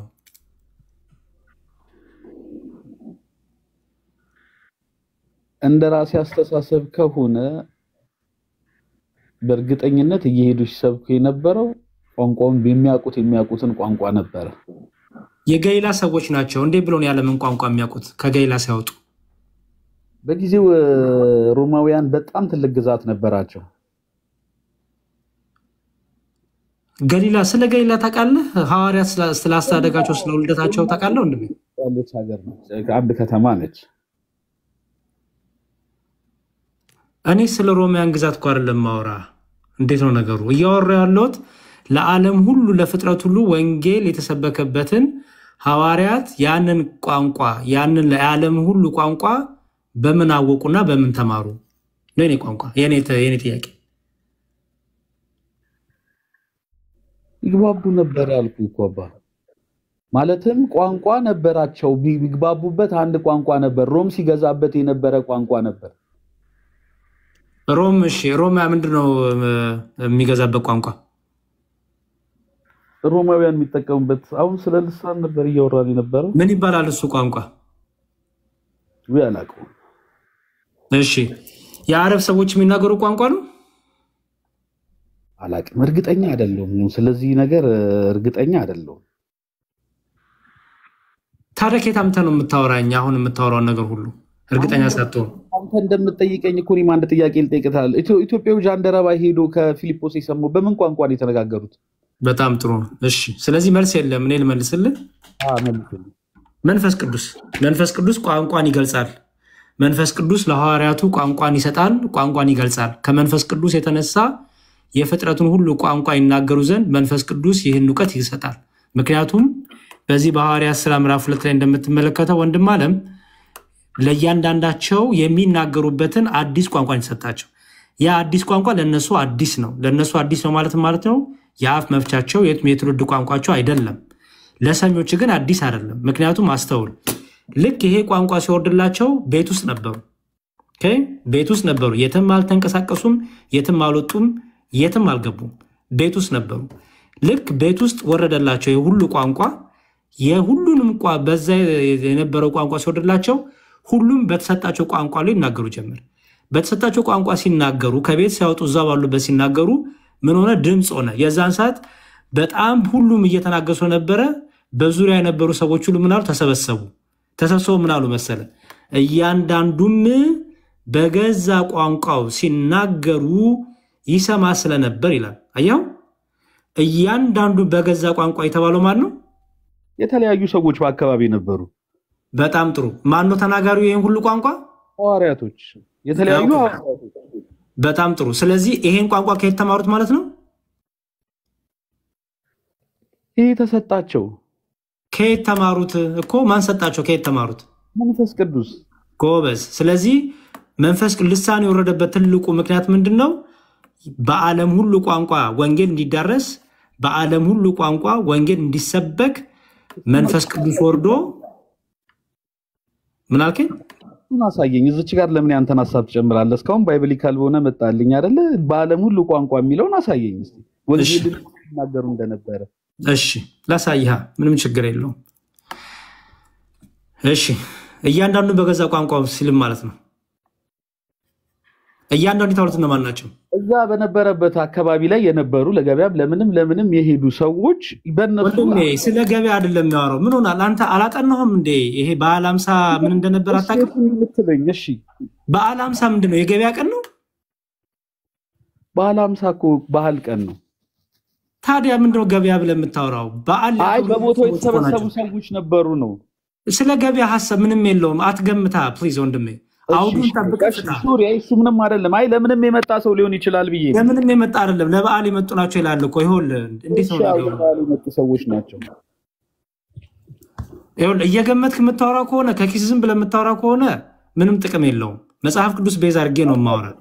አልገምት ባንተ አሰብ በእኔም ሐሳብ ሳይሆን ትምህርትን ብቻ ንገረኝ። ወይ ደግሞ ከተናገርክ እንደኔ በመረጃ ወራ ለገበያ ወጡ ሰዎች ናቸው ካልከኝ መረጃ ስጠኝ። ይሄን ክፍል ለገበያ ብሎ የተረጎመልም ሰው ካለ ማለት ነው። ኦኬ በዓለ ሃምሳ የተባለው ቀን በደረሰ ጊዜ ሁሉም በአንድ ልብ ሆነው አብረው ሳሉ ድንገት እንደሚነጠቅ አውሎ ንፋስ ከሰማይ ድምፅ መጣ። ተቀምጠው የነበሩበትን ቤት ሁሉ ሞላው። እንደ እሳትም የተካፈሉ ልሳኖች ታዩአቸው። ልሳን ማለት በራሱ ማለት ነው፣ ቋንቋ ማለት ነው አይደል? በጣም ጥሩ። በእያንዳንዳቸውም ላይ ተቀመጡባቸው። በሁሉም መንፈስ ቅዱስ ሞላባቸው። መንፈስም ይናገሩ ዘንድ እንደሰጣቸው በሌሎች ልሳኖች ይናገሩ ጀመር። መንፈስ ቅዱስ የወረደበት ምክንያት ለምንድን ነው አለ? በሌሎች ልሳኖች እንዲናገሩ አይደለ? ትክክል። እዚህ ድረስ ተስማምተናል? በመንፈስ እንዲናገሩ ከኔ ጋር ነህ? አዎ ከአንተ ጋር ነኝ። ይኸውልህ አንብበህ እኮ የራስህን ሐሳብ ጣል ስለምታደርግ ነው ቆም ብዬ የምሰማክ። እሺ ሌላ ሰው ካለ መግባትና በደንብ መረዳት የሚችል ሌላ ፕሮቴስታንት አለ? እሺ ጥያቄው ግን አልተመለሰልኝም ነበር የገባው። አንዴ ቻርሊ አንዴ አንተ ገና እያጠናው ነው ስላልክ አንዴ ኮምፔር አድርግ ጨርስና ከዛ ትላለህ። አንዴ እኔ ገና እያጠናው እየመረመርኩ ነው ስላልክ ጠብቀኝ አንዴ፣ ከዛ አንተ መጣለህ። እሺ ሌላ ፕሮቴስታንት አለ? ሌላ ፕሮቴስታንት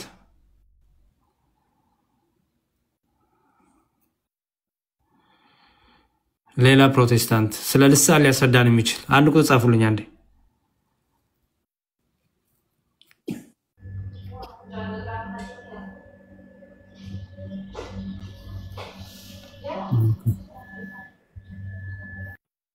እሺ ቤተር ዳን ጎልድ ሰላም ነው? እግዚአብሔር ይመስገን ሰላም። ማን ልበል? ሲራክ ማለት ትችላለህ። ከየት ቤተ እምነት ሲራክ? ምን አልከኝ? ከየት ቤተ እምነት ነህ? ሙሉ ወንጌል ነህ? እሺ ልሳን መጽሐፍ ስለ ልሳን ነው የምንናገረው ሰምተሃልና በመጽሐፍ ቅዱስ ልሳንን እያየን ነው። ልሳን ምንድን ነው? ከሱን ጀምር።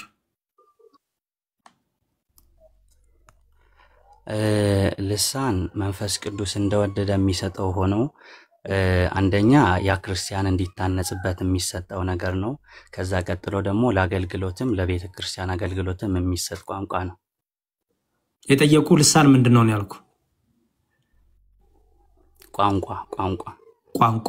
በጣም ጥሩ። ልሳን ቋንቋ ነው አይደለ? በጣም ጥሩ። እሺ የመጀመሪያዎቹ ልሳን ተናጋሪዎች ማን ናቸው? ሐዋርያት ምን አልከኝ? ናቸው። ምን አልከኝ?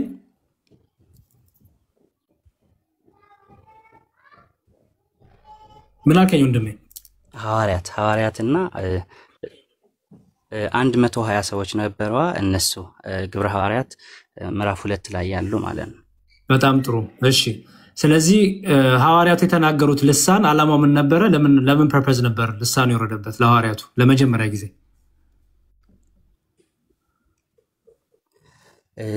እዛ ለመጡ ሰዎች አሁን ጌታን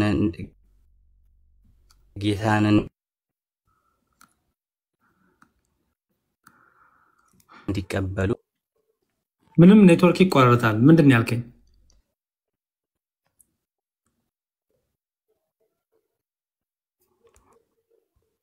እሺ ኔትወርካችሁ የሚሰራ ሰዎች ግቡ ፕሊዝ። ወይ ኔትወርካችሁን አስተካክላችሁ ግቡ። ሌላ አለ ፕሮቴስታንት? እሺ ክርስቲያን ቻርሊ፣ አሁን ይሄን ለአንዴ ልሞክርና ወደ አንተ እመጣለሁ። እሺ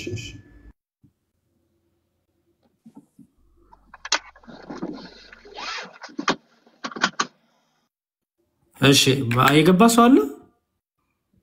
ክርስቲያን ሄሎ፣ መዝሙር ይሰማል? አዎ፣ ቀይ በርቶባል። ይሰማል? ቆይ አንዴ ከገራጅ ውስጥ ልውጣ፣ ይቅርታ አድርግልኝ። ይሰማል? ቀይ በርቶባል። እኔ እየተሰማ አይደለም መሰለኝ። ኦኬ፣ ቆይ አንድ ጊዜ። እሺ፣ ይቅርታ፣ በጣም ይቅርታ አድርግልኝ። ችግር የለውም። የስራ ቦታ እኛ ጋር ሌሊት ነው። ያው አይ ቲንክ ከእናንተ ጋር በ2 ሰዓት ምናምን ልዩነት ያለን ይመስለኛል። ኦኬ፣ እስቲ አሁን ወጣሁኝ። እስቲ ይሰማሃል? እኔ ሲጀምር በደንብ ይሰማኛል። አንተ ቀይ እንደበራበት ነው ያለ አንተ። ያንተ በደንብ ነው የሚሰማኝ። እሺ እኔ ከተሰማ ጥሩ። ማን ልበል ስምህን? ተስፋ ሚካኤል እባላለሁ። ቤተ እምነት ወንድሜ? እኔ ኦርቶዶክስ ነኝ ዲያቆን። ግን አንዲት ነገር በጣም 30 ሰከንድ የምትሆን ነገር ስለ ልሳን ብነግርህ በጣም ደስ ይለኛል። እሺ አንዴ ግን ቆይ አንዴ፣ ምክንያቱም አንድ ግን ቻርሊም እየጠበቀን ስለሆነ ፌር አይሆንም። አሁን አንተን እድል ከሰጠውና ቃል እሺ ፕሊዝ ኦርቶዶክሲያን አንዴ እንትኑን ጠብቁልኝና በኋላ እንቀበላችኋለን። ፕሮቴስታንት የሆናችሁ አንዴ ጻፉልኝና እናንተ ጋር ላውራና ከዛ ቻርሊ ከዛ ካንተ ጋር አውራለሁ። ክርስቲያን ወንድሜ አልፋ ኦሜጋ እየሳብኩ ነው። ጥቅሱን የምጽፈው ሚውት ለማታረጋለህ። በወንጌል አታምንም እንዴ? ትገባለህ ዳዊት ናልሳብህ። እኔ በሐሳብ ጥቅስ መጻፍ እኮ ህይወት አይሆንም። ጥቅስማ ሙስሊሞቹም እየጻፉ ክርስቶስን ይክዳሉ እኮ።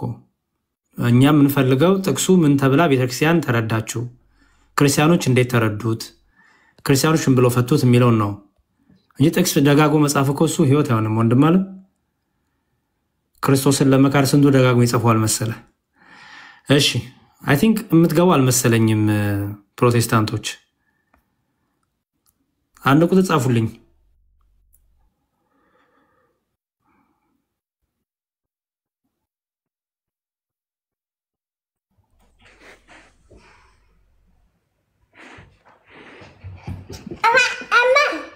ቋንዴ ባባ ወይ ጉድ ዛሬ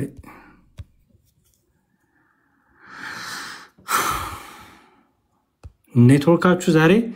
እሺ ቻርሊ አለ? እሺ ምንድን ነበር ጥያቄ?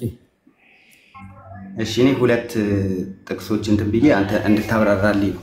በልሳን ዙሪያ ነው ጥያቄ አለ? በልሳን ዙሪያ። ስለ ልሳን ያለ መረዳት ነገር የመጀመሪያ ልሳን እንትን ነው የሚተረጎም ነው፣ እሱን አምናለሁ። ግን ትክክለኛ ዓለማዊ ላይ ያለ ቋንቋ ነው ብዬ ግን አላምንም።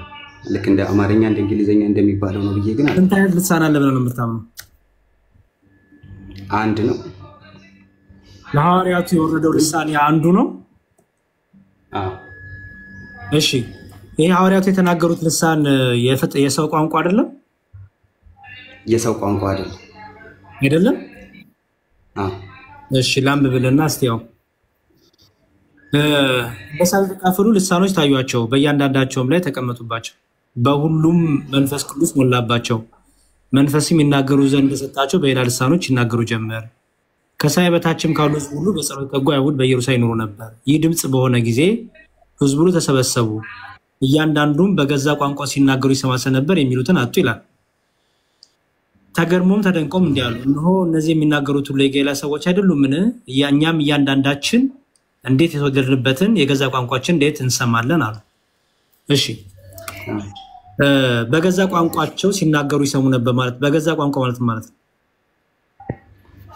በራሳቸው ቋንቋ በሰው ህዝቦች በተሰበሰቡት ህዝቦች ቋንቋ ይናገሩ ነበር ያው ተገልጦላቸዋል ቋንቋ እሱን አምና ልሳን እዚህ ላይ ያለው አልገባኝ ቆይ አንዴ ወንድማች አቸኩላ አንዴ ፕሊዝ በገዛ ቋንቋ ሲናገር የነበረው ማን ነው ሐዋርያት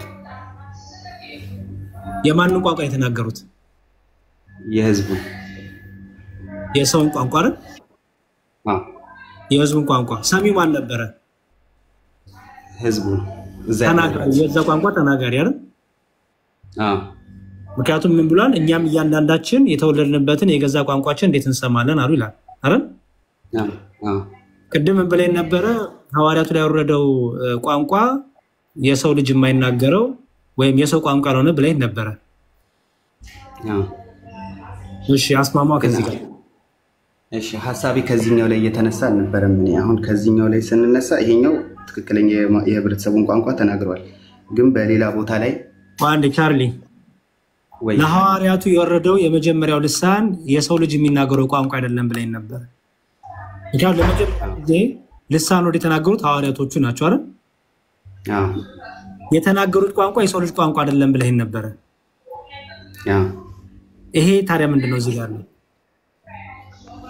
ቅድም እኮ አንተም የተናገርከው ነገር ነበር አንድ ጥቅስ ላይ ቆማችሁ ይያልክ ነበር አስማምተን ከሌላው ጋር እንድትፈታልኝ ነው የምፈልገው እኔ እንድትፈታልኝ እኔ አልፈታለም እያነበብን እየሄድን ነው ለመጀመሪያ ጊዜ ለሐዋርያው ልሳን ወርዶ ለሐዋርያቱ ነው አይደል ተስማማ ለመጀመሪያ ጊዜ ሐዋርያቱ ልሳን ሲወርድላቸው የተናገሩት ልሳን ወይም ቋንቋ የሰው ልጅ የሚናገሩ ነው ወይስ አይደለም ትክክል ነው ልሳን ነው ስለዚህ አሁን የምረዳው እኔ ሁለት ልሳን እንዳለ ተረድቻለሁ ይሄኛው ልሳን ነው ይሄ ኖርማሊ የተገለጠ የነሱን ቋንቋ ነው የተናገሩት በተለይ ቋንቋ እንዲሆን እሺ ስለዚህ አሁን ሁለት አይነት ልሳን አለ ብለኛል አንደኛው ሰው የሚናገረው ሰው የሚሰማው ቋንቋ አይደል ተናጋሪ ያለው ሁለተኛውስ ምንድነው ሁለተኛው ደግሞ ሊተረጎም እንትን በሰዎች ቋንቋ ያልሆነ ምድር ላይ የሌለ ቋንቋ ማለት ነው የሰው ቋንቋ ኮን የምን ቋንቋ ነው የሚባለው ምድር ላይ ያልሆነ ቋንቋ እኮ የምን ቋንቋ ምድር ላይ ማንም ሰው የማይጠቀምበት ቋንቋ የት ላይ ነው ያ ቋንቋ ያለው በመንፈስ የሚናገሩት ማን ነው የሚናገረው ያን ቋንቋ ከፍጥረት ሐዋርያት ነቢያት ምን አልከኝ ሐዋርያት ነቢያት ይናገሩታል እኮ ያ ቋንቋ ምን የማን ቋንቋ ነው የሚባለው አልገባኝም ልሳን ነው ጀስት ልሳን ማለት ቋንቋ ነው አይደል ወንድሜ ስለዚህ የማን ቋንቋ ነው የሚባለው የወፍ ነው የመላእክት ነው የምን ቋንቋ ነው ነቢያቶችና ሐዋርያት የተናገሩት ቋንቋ ነው ግን ለፈጣሪ የምን ቋንቋ ነው ያልኩ ባን ተናገረው አይደለም ቻርሊ የማን ቋንቋ ነው ያልኩ ቋንቋ ስለሆነ ቋንቋ ደግሞ ተናጋሪ ያለው የማን ቋንቋ ነው ሰዎች የማይናገሩት ቋንቋ እንደሆነ ነው ግን መጽሐፍ ቅዱስ እኔ ጠየቁ የማን ነው ሰዎች ካልተናገሩት የእንስሳቶች ቋንቋ ነው የመላእክት የዛፎች ቋንቋ ነው የአበቦች ቋንቋ ነው የትንኝ ቋንቋ ነው የምን ቋንቋ ነው እሱን አላውቅም የማን እንደሆነ ግን ከመንፈስ ወርዶላቸው የተናገሩት ቋንቋ ነው ለመተርጎም ገባኝ ቋንቋ እንደሆነ አውቀክ ነው የምትሟገተኝ እኔ አልፈታውም አንተ ነው የምትፈታልኝ አንተ እኮ ነው ሁለት አይነት ቋንቋ አለ ያልከው ሁለት አይነት ቋንቋ አለ ስራክ ቻርሊ አንዴ ስማኝ በለምታወራው ነገር እኔ ኤቪደንስ ፈልጋለሁ እኔ ሁለት አይነት ቋንቋ የለም ባይ ነኝ በቃ ያለው ቋንቋ ይሄው ነው ኦኬ የሆነው አይኖ ወደ ቆሮንቶስ እንሄዳለን ቆሮንቶስ ላይ ነው የምትወስደኝ ያ ቆሮንቶስ ላይ ያለው ቋንቋ ሌላ ቋንቋ በቃ የሰው ልጅ ያለው ቋንቋ የሚል ፍችም የለውም ግን አሁን አንተ የምትጠይቅ ሁለተኛ ቋንቋ ማን ነው የሚባለው ተናጋሪው የዛ ቋንቋ ስለ መልስ ግን አጣ አይደል? እሺ ስለዚህ ምን ብለህ ልትፈታልኝ ያልገባኝ ነገር እኔ ቋንቋን ፈልገው አሁን ቋንቋ የሰዎች ቋንቋ ነው አይደል? እዛ ጋር ያለው ቋንቋ ማን ነው ታዲያ? የማን ነው ስለ አላቆም አልከኝ። ሶ ምን ብለን ነው እናንተ ልንወያይ የምንችለው?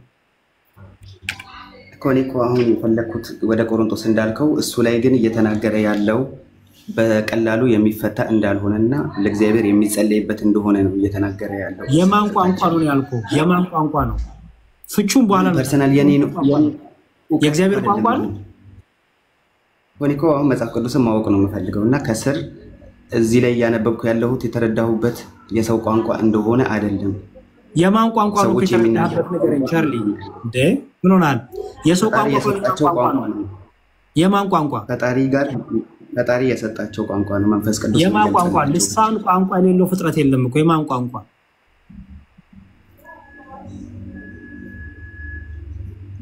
እንጃ ፖይንቴ እሱ ጋር አይደለም። እኔ ደግሞ ፖይንቴ እሱ ጋር ነው። ምክንያቱም ይኸውልህ አሁን እዚህ ጋር ይሄን የሰዎች ቋንቋ ነው አይደለ? ምክንያቱም ሰዎች የሚናገሩበት የሚሰሙት ቋንቋ ነው አልከኝ። ሁለተኛ ቋንቋ ደግሞ ሰዎች የሚናገሩበት አልከኝ። ያ ቋንቋ ግን የማን ቋንቋ ነው? እሺ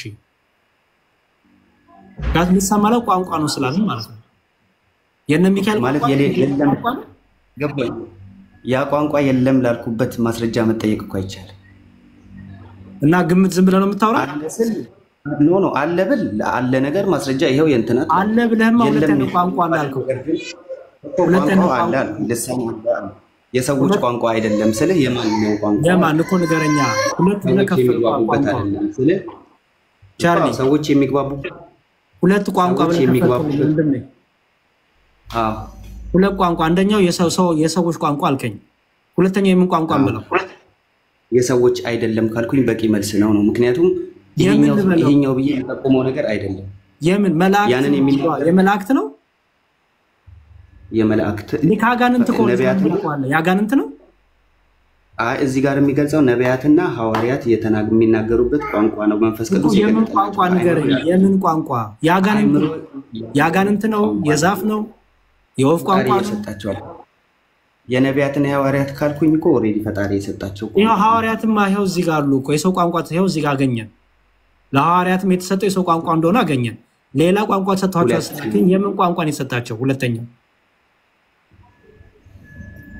ሁለት መሆኑን እኮ ተስማማው። ሁለት አይነት ነው ብዬ ተስማማው። ይሄ ለሰዎች የተገለጠ የሰዎች ቋንቋ አላምንም እኮ አንተን ያልከው ያንተን ነው የምፈልገው። ሁለት ነው ብዬ አመንኩኝ። ሁለት አይነት ሁለተኛው የምን ቋንቋ ነው? ሁለተኛው የምን ቋንቋ ነው? ሁለተኛው ፈጣሪ የሰጣቸው ነው። ሰዎች የማያውቁት ቋንቋ ነው። የምን ቋንቋ ነው እሱ? የእግዚአብሔር ቋንቋ ነው። ፈጣሪ የሰጣቸው ለነቢያትና ለሐዋርያት የሰጣቸው ቋንቋ። ሐዋርያትም የሰጣቸው የሰው ቋንቋ አገኘን። ሁለተኛው ቋንቋ የምን ቋንቋ ነው እኮ? ሌላ የሰጣቸው አለ። የምን ቋንቋ ይባላል እሱ? ኧረ እባክህ አታርክብኝ እንዴ! ሰዎች የሚግባቡበት አይደለም ካልኩኝ እኮ በቂ እኮ መልስ ነው እኮ። ፈጣሪ የሰጣቸው ሰዎች የአጋንንት ቋንቋ ከሆነስ የአጋንንት ቋንቋ ነው። ያሬዶ ሌላ የሰጣቸው አለ እያለ እኮ ነው። ሌላ የሰጣቸው ልሳን ካለ ማስረጃ ያሳየን። ይኸው እዚህ ጋር አለ። እሱን እኮ ነው የጠበቀው እንደሰጠን ያሳየን። ማይክ ሚውት ነው ቻርሊ ወንድማችን እንደሰማ ለምሳሌ ሲናገር እንዲተረጉም ይጸልይ ይላል። ጸሎት የሚያስፈልገው ትርጉም እንደሆነ አንድ ያሳየናል። ሁለተኛ ነገር ግን ሌሎች ደግሞ አስተምርተን የማን ቋንቋ ነው የሚተረጎመው? ንገረኝ እንጂ እንዴ! ሰው የሚግባባት ቋንቋ አይደለም ካልኩኝ አድሬስ የማደርገው አካል የለም። ፈጣሪ የሰጣቸው ነው። ስለዚህ የአጋንንት ቋንቋ አሁን የወፍ ቋንቋ ይሁን ምንም አድሬስ የምታደርገው ፈጣሪ የተሰጠ ቋንቋ ነው። ለማ የተሰጠ ለሐዋርያትና ለነቢያት። ለሐዋርያቱማ የሰው ልጅ ቋንቋ ተሰጥቷቸዋል። አገኘ ነው። ይኸው የሰው ልጅ ቋንቋ ሰዎች የሚናገሩ ቋንቋ ተነግሯል። አገኘ። ሌላ ደግሞ ማን የሚናገሩ ቋንቋ የተሰጣቸው ንገረኝ። ሌላ ደግሞ ልሳን ተሰጥቷቸዋል። ሌላ አራትም ቋንቋ ሊሰጥ ይችላል። ጸጋ አሳየኝ። አራት አይነት ቋንቋ አለ ደግሞ ጭራሽ አላልኩም። አራትም ሊሰጥ ይችላል ነው እንደምሳሌ። እኔ ስለ ቋንቋ ነው እያወራን ያለ ነው። አራት ካልከኝ አራት ቋንቋ ብዬ ነው የምወስደው። ስለ ቋንቋ ብቻ ፎከስ አድርገው አውራኝ። አሁን በደንብ እንትን እየተገለጠ መጣ ማለት ነው። እምነት በጣም ፐርፌክት። ስለዚህ ኦርቶዶክስ ሲጀመር እንደዚህ አታስተምርም። አየህ ኦርቶዶክስ ፈጽሞ ሁለት አይነት ቋንቋ አለ። አንደኛው ምንጩ የማይታወቅ የማን እንደሆነ የማይታወቅ ዝም ብሎ ግን በቃ አንደኛው ደግሞ እንደዚህ ብላ ኦርቶዶክስ አታስተምርም። ስለዚህ የኦርቶዶክስ ትምህርት አይደለም ይሄ። ኦርቶዶክስ እንደዚህ ብላ ማስተምር አታውቅም።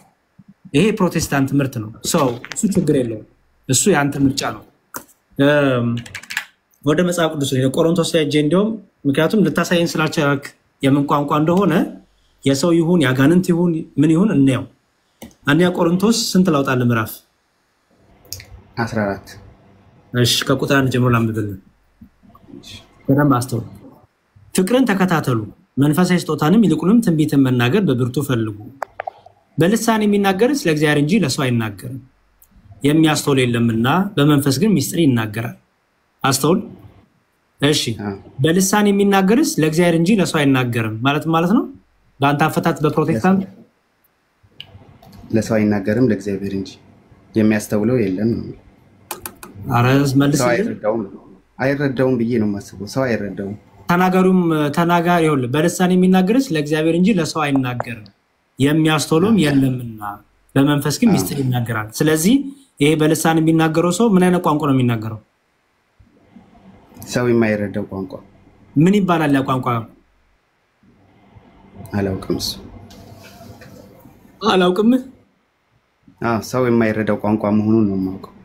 ልሳን ሰው የማይረዳው ቋንቋ እንደሆነ ነው ይሄ ፓርቲ የሚያስረዳው እኮ። የምን ቋንቋ ነው የሚናገረው? ቋንቋ የወፍ ቋንቋ ነው? የአጋንንት ነው? የዝሆን ነው? የዛፍ ነው? የምን ቋንቋ ነው? ፈጣሪ የገለጠለት ቋንቋ ነው። ወይ ጉድ! የምን ቋንቋ ነው የሚባለው? ባለቤት የቋንቋው ባለቤት የለው?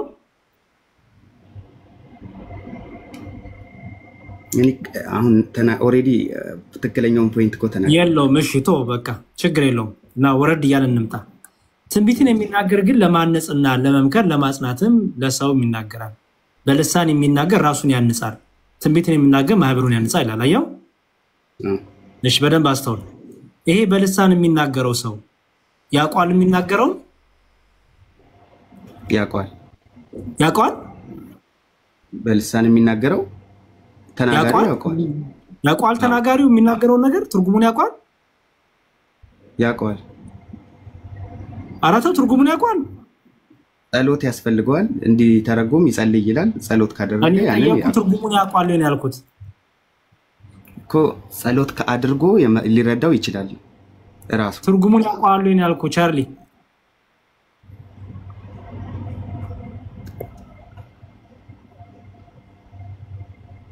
ትርጉሙን ካወቀውማ የሰው ቋንቋ ነው ማለት ነው። ምክንያቱም ሰው አይደለ እንዴ? እኮስ ሌሎች ከመስመሩ ኮንተን ያስባልከኝ ምንም ከመስመሩ ብዙ ክፍል ላይ ነው ያለሁት እኔ። አብረን እያጠናን ነው። እኔ አሁን አሁንም ቻርሊ ቻርሊ አሁን ስረዳ አንተ ኦልሬዲ ልሳን ላይ ትምህርትን ሰርታል። እሱም የፕሮቴስታንት ትምህርት ነው የምትናገረው። ስለዚህ እኔ አሁን አንተን እኔ እናንተ እያነበብን ትምህርትን ነው የምትረኝ፣ ትምህርቴን ነው ማለት። ስለዚህ አሁን አንተ ጥያቄ አይደለም የጠየቅ ያለው። አሁን አቋም ይዘህ ሁለት አይነት ቋንቋ ይዣለው፣ ሁለት አይነት ቋንቋ አለ ብለህ የፕሮቴስታንቱን ትምህርት ነው የምትነግረኝ ያለው። እኔ ደግሞ የኦርቶዶክሳዊ ትምህርት ነው የምነግርህ ያለሁት። ኦኬ አሁን እየፈታል። ይሄ የሚናገረው ሰው በልሳን የሚናገር ለእግዚአብሔር እንጂ ለሰው አይናገርም፣ የሚያስተውል የለምና በመንፈስ ግን ምስጢር ይናገራል። በልሳን የሚናገር ራሱን ያንጻል፣ ትንቢትን የሚናገር ማህበሩን ያንጻል ይላል። ስለዚህ ይሄ የሚናገረው በልሳን የሚናገረውን ተናጋሪው ራሱ ያውቃል። አሁን ካነበብከው እኮ ራሱን እንደሚያንጽና ማህበሩን እንደማያንጽ እንደማይሰሙት ነው። ቋንቋ ነው ራሱ ያውቃል ወይስ አያውቀውም? እንዲተረጉም ይጸልይ ይላል። ያውቀዋል። እንዲተረጉም ይጸልያል። ከጸለየ ይተረጉማል። ራሱ ነው የሚተረጉመው። እንዲተረጉም ነው የሚለው። እንዲተረጉም ይጸልይ። እንዲተረጉም ታዲያ ለምን ትላለህ? እሺ እንዲተረጉም ይቅርታ ይስተካከል። እሺ ያውቃል አያውቀውም? አሁን ድጋሚ ልጠይቅህ። ያውቀዋል እንዴ? ካወቀው ለምን ነው እንዲተረጉም የሚጸልየው? ለሌላው ራሱንማ እያነጸበት እኮ ነው። ማህበረሰቡ እንዲያነጽ ግን እንዲሰማ እንዲታወቅ ራሱ እንዲተረጉምለት ይፈልጋል። ላሳይህ ወንድም አለማየህ አሁን በደንብ ተምታቶባል። በደንብ ያው ምን ይላል መሰለ? እሺ በልሳን የሚናገርስ ራሱን ያንጻል፣ ትንቢትን የሚናገር ግን ማህበሩን ያንጻል።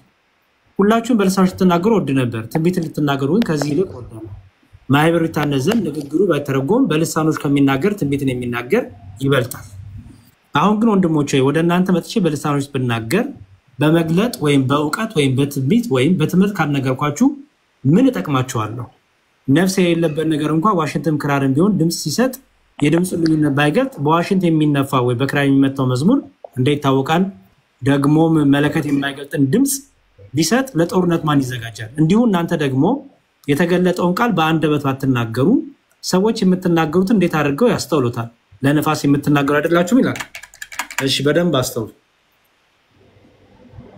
እሺ እንዲሁም እናንተ በአንደበት የተገለጠውን ቃል በአንደበት ባትናገሩ ማለት ነው የተገለጠውን ቃል በአንደበት ባትናገሩ ማለት በቋንቋ ባትናገሩ በምን አይነት በቃል ባትናገሩ በምን አይነት ሰው በሚገባቸው ቋንቋ ባትናገሩ ስለዚህ ተናጋሪው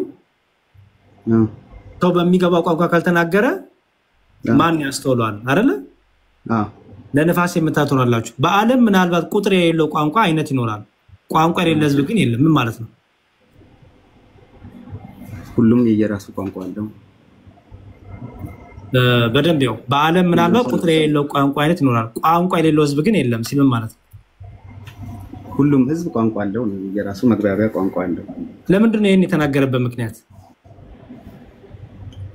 ሁሉም ለምን ይመስላል ሁሉም ህዝብ ቋንቋቸው እንዲያስተምሯቸው ይመስላል ለምን ይመስላል ስለማይታወቅ ቋንቋ እያወራ ከሆነ የሰው ቋንቋ ነው ነገር እያወራ ከሆነ ለምንድን ነው ቁጥር የሌለው ቋንቋ ይኖር ይሆናል ግን ቋንቋ የሌለው ህዝብ ግን የለም ያለው ለምንድን ነው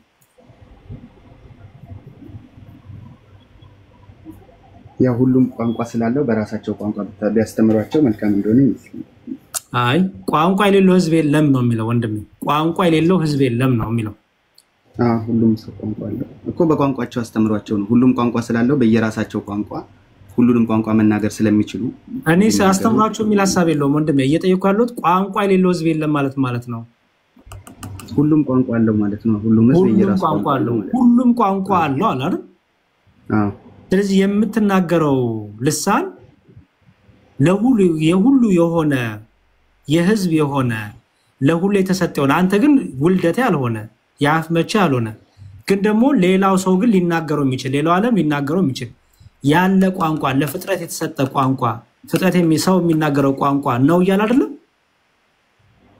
እዚህ ጋር እንደዛ ነው በጣም ጥሩ እንግዲህ የቋንቋን ፍቺ ባላውቅ ለሚናገረው እንግዳውን አለው አስተውሉ የሚናገረው ለኔ እንግዳ ይሆናል የቋንቋን ፍቺ ባላውቅ የሚናገረው ነገር እኔ ራሴ ባላውቅ ይያለው አይደል የምናገረው ነገር እኔ ራሴ የማላውቅ ከሆነ ለሚናገረው እንግዳ ይሆናል የሚናገረው ለኔ እንግዳ ይሆናል እንዲሁ ደግሞ እናንተ መንፈሳዊ ጾታን በብርቱ የምትወቆናችሁ ቤተክርስቲያን ለማነጽ እንዲበዛላችሁ ፈልጉ ስለዚህ በልሳን የሚናገር እንዲተረጎም ይጸልይ ይላል ለምን እንዲተረጎም መጸለይ ያለበት ራሱ ካወቀው ለምን እንደማይተረጎም ራሱ ለምን ተናግሮ እየተረጎመ ለምን አያስተምርም ራሱ ያውቃል ስላልከኝ ማለት ነው ይናገራል ከዛ በአንተ ማለት ነው የሚናገረው ነገር ያውቃል ስላልከኝ ከተናገረ በኋላ ራሱ ተርጎም ለምን ህዝቡን አያስተምርም ለምንድን ነው ሌላ ሰው ተርጓሚ እንዲተረጎም መጸለይ ያለበት ራሱ ካወቀው ብታስረዳኝ ደስ ይለኛል በቆሮንቶስ ቤተክርስቲያን የነበረው ነገር ታውቃለህ ቻርሊ ወይ በቆሮንቶስ ቤተክርስቲያን ለምንድን ነው ይሄ ነገር ቅዱስ ጳውሎስ ይሄን ነገር የተናገረብን መነሻው ምክንያት ምን ነበር አላቅ ምክንያቱ በቆሮንቶስ ቤተክርስቲያን ኦኬ ቆይ ሌላ ሰው ስላለ አንዴ ቆይ ሚውት አድርግልኝ አንዴ ቆይ በዛውም ምክንያቱን እንድሰማው ዜዶ ፕሮቴስታንት ነህ እንዴ ዜዶ ተናጋሪ ነኝ ብሎ ነው የገባው ያሬዶ ተናጋሪ ማለት ነው ልሳን ተናጋሪ ነው እሺ እኮ ዜዶ የማይክ ምልክቱን ክፈተው ወንድማችን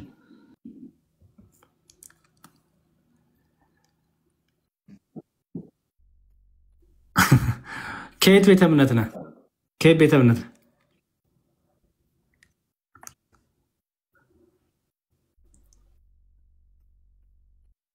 ከየት ቤተ እምነት ነህ አይሰማም? አይ ኔትወርክን አስተካክለና በቃ ኔትወርክን አስተካክለና። እሺ ቻርሊ ቶሎ ቶሎ ተጠቅልልልህ። ይኸውልህ በደንብ አስተውል። ታሪካዊ ዳራውን በደንብ ልትመለከት ይገባል። እሺ ቻርሊ ወንድም ያለ ቶሎ አጠቃልልና ሌሎቹ እድል ስጥ። ይኸውልህ በቆሮንቶስ ቤተክርስቲያን የነበሩት ከአሕዛብና ከአይሁድ የመጡት አሉ አይደል?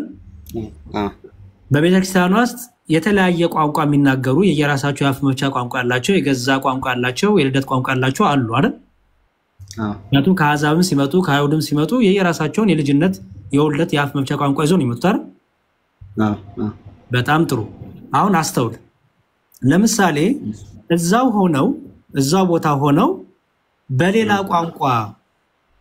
ቋንቋ ማለት አስተውል። እዛ የነበረ ሰው የሚሰማ ያልሆነ ቋንቋ ቢናገሩ ምን ጥቅም አለው? ጥቅም አለው? ለምሳሌ የቻይንኛ ቋንቋ ቢናገሩ እዛ ሆነው ማለት ነው ጥቅም አለው? የለውም። አየህ፣ ምክንያቱም ፐርፐዙ ራሱ የልሳኑ ፐርፐስ ለምንድን ነው? ሰዎች እንዲታነጹ ነው፣ ሰዎች እንዲማሩ ነው። ምክንያቱም የእግዚአብሔር መንፈስ ሲወርድ ያለ ፐርፐዝ ያለ ዓላማ አይወርድም። በቆሮንቶስ ግን ምን ያደርጉ ነበረ? ይሄንን አቢዩዝ ያደርጉት ነበረ። አየህ፣ እንዲሁም ምን ይላል? አጠገባቸው ያለ ሰው ሰምቶ ምን ብሎ አሜን ይበል ይላል። እንደው አንብበው ከሆነ ያው ምን ይላል? ያው እንግዲህ ምንድነው? በመንፈስ ጸልያለሁ፣ በአእምሮ ደግሞ ጸልያለሁ፣ በመንፈስ ዘምራለሁ፣ በአእምሮ ደግሞ ዘምራለሁ። እንዲያማ ካልሆነ አንተ በመንፈስ ብትባረክ ባልተማሩት ስፍራ የተቀመጠውን የምትለውን አስተውል። ምንድነው የሚለው? ባልተማሩት ስፍራ። ያው አስተውል። ባልተማሩት ስፍራ ሲል ዩ ቲንክ ስለ እንትን ነው የሚያወራው? ስለ ዕውቀት ምናምን ነው የሚያወራው?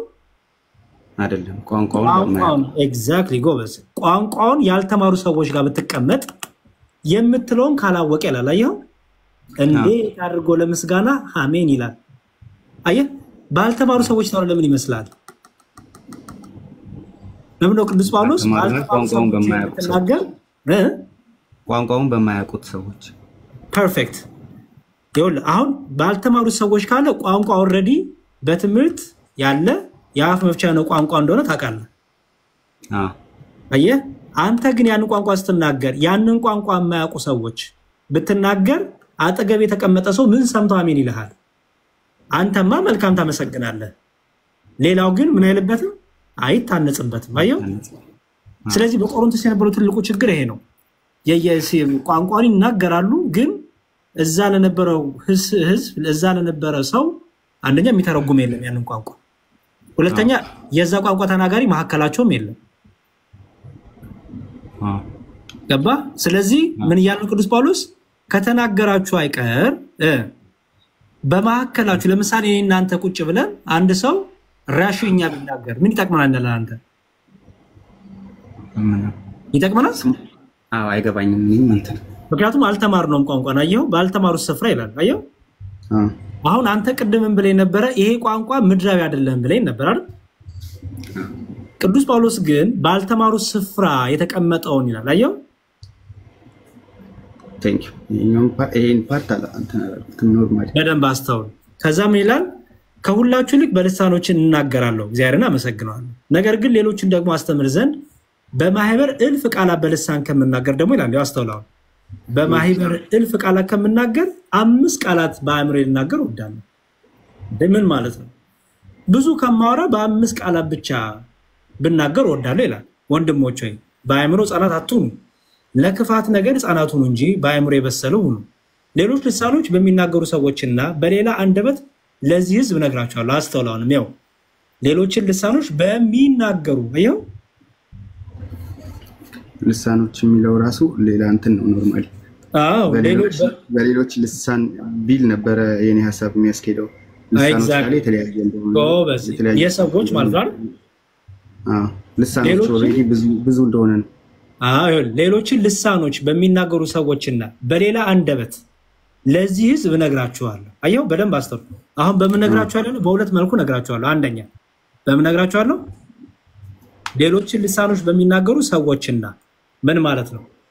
እናንተ ባትናገሩትም የዛ ቋንቋ ተወላጅ የዛ አገር ተወላጅ የአፍ መፍቻችሁ የና ቋንቋችሁ ባይሆንም ባልሆነበት ቋንቋ ነግራቸዋለሁ።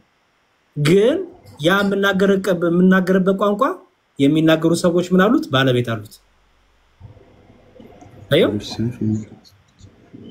እስቲ ይቅርታ አንድ ጊዜ እሺ ምን ይላል? ያው ሌሎችን ልሳኖች በሚናገሩ ሰዎችና በሌላ አንደበት ለዚህ ህዝብ እነግራቸዋለሁ። አየው ቅዱስ ጳውሎስ በሁለት መልኩ እነግራቸዋለሁ አለ።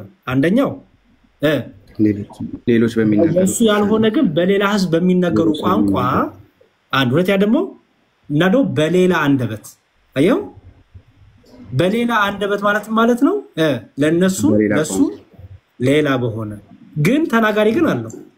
እንዲህም ቢሆን አይሰሙኝም ይላል ጌታ ተብሎ በሕግ ተጽፏል። አሁን እዚህ ጋር አይሰሙኝም ሲል አይገባቸው ማለት ነው አይደለም። ምን ማለት ነው? ልባቸውን ያደነደሩናቸው ነው።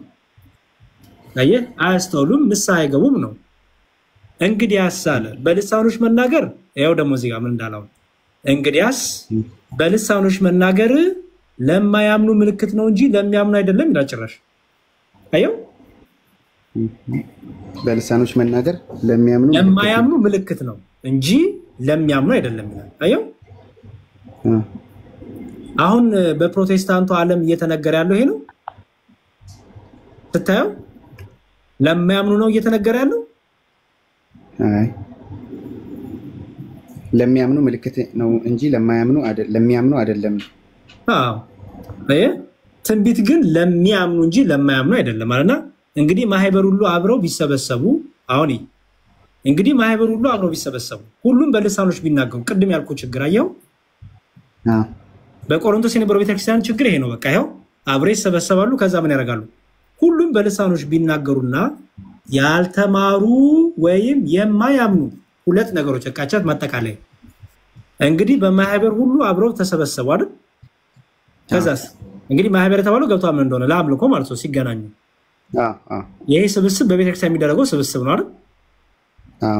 በጣም ጥሩ ሁሉም በልሳኖች ቢናገሩ ይላል። አስተውል የተሰበሰቡት ሁሉ በልሳኖች ቢናገሩ ያልተማሩ ወይም የማያምኑ ሰዎች ሁለት አይነት ሰዎች አመጣ። ያልተማሩና የማያምኑ ያልተማሩ የተባሉት እነማን ናቸው? የማያውቁ ምኑን ቃልን የሚያስተምሩትን የማያውቁት ኖ እነሱማ የማያምኑ አይደለም። የማያምኑ ያው የማያምኑ ማለት ኦኬ ሁለት አይነት ሰዎች ቢመጡ ነው የሚላየው ያልተማሩና የማያምኑ የማያምኑ ምን ያልባቸው ተምረዋል አልቀበልም ያሉ ናቸው። እነዚህ ግን ያልተማሩ የተባሉት ስለ ትምህርት ይመስላል ስለ ወንጌል ይመስላል ያልተማሩት ስለ ቋንቋውን የማያውቁት ይመስላል። ጎበዝ ቋንቋን የማያውቁት ማለት ነው። ምክንያቱም ቅድም ይላል ባልተማሩ መሃል ቋንቋን ብትናገር ማን ያዳምጣል አይደለም የሚለው። ስለዚህ ቋንቋን በማያውቁት መሃል ብትናገር ይኸው ልክ እኔ አንተ ዲያቆን ፈለገ ተሰብስበን ምንኛ እናወራ ለምሳሌ በሌላ ቋንቋ ብናወራ ልሳን ወረደ አንተም በቻይንኛ ታወራለህ እኔ በሌላ ቋንቋ አወራለሁ ዲያቆን ፈለገ በሌላ ምን ይጠቅመናል? ምንም ጥቅም የለውም። በመካከላችን ቻይና ቢኖር ይጠቀምበታል አይደል? ያዳምጠዋላ። ካልሆነ ደግሞ ምን መደረግ አለበት? እኔ እናንተ እንድንጠቀም አንድ ሰው ደግሞ የመተርጎም ስልጣን እንዲኖር መጸለይ ያለበት እንዲተረጎም። ስለዚህ አንድ በማህበሩ መካከል የነበሩ ሰዎች የተለያዩ ቋንቋ የነበራቸው ሰዎች ሊሆኑ ይችላሉ ነው ኮንሴፕቱ። እዛው አንድ ቦታ ላይ ያሉ የተለያዩ ቋንቋ የሚናገሩት የተለያየ ሀገር ቋንቋ ነው፣ ግን የተናጋሪዎቹ ግን የአንድ ቦታ የአንድ ቋንቋ አዋቂዎች ብቻ ነበሩ። ስለዚህ ቢናገሩ የሚሰማ የለም። አሜንም እንጂም ምን ይላል? አብደዋል አይሉ ምን ይላል? አየው አብደዋል። ኦኬ አየህ ምንድነው ግራ ይገባሃል? አየህ ስለዚህ የሚተረጉመው ሰው ምን ያደርገዋል ማለት ነው? ይፈታላል። ካልሆነ ግን አስተውል፣ ካልሆነ ግን አንደኛ መተርጎም አለበት። ጸጥ በሉ ነው የሚለው። እንደውም በቃ የሚተረጉም ከሌለ ጸጥ በሉ ነው የሚለው።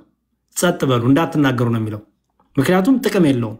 እንዲሁም ጭራሽ ሰዎች እንዲቀልዱ በመንፈስ ቅዱስ ላይ መቀለጃ እንዲቀልዱ እንዲዘባበቱ ነው የምታደርገው። ስለዚህ በማህበር ላይ ተርጓሚ ከሌለ ዝም በሉ። ምክንያቱም አጠገብ የሚሰማው ሰው እብድ ነው እንደ ሰው የሚያወራው ምንም በቃ ዝም ብሎ ያጋንንት ያውራ የወፍ ቋንቋ ያውራ የማይታወቅ ነገር ይሆናል ማለት ነው። ገባ ወንድሜ?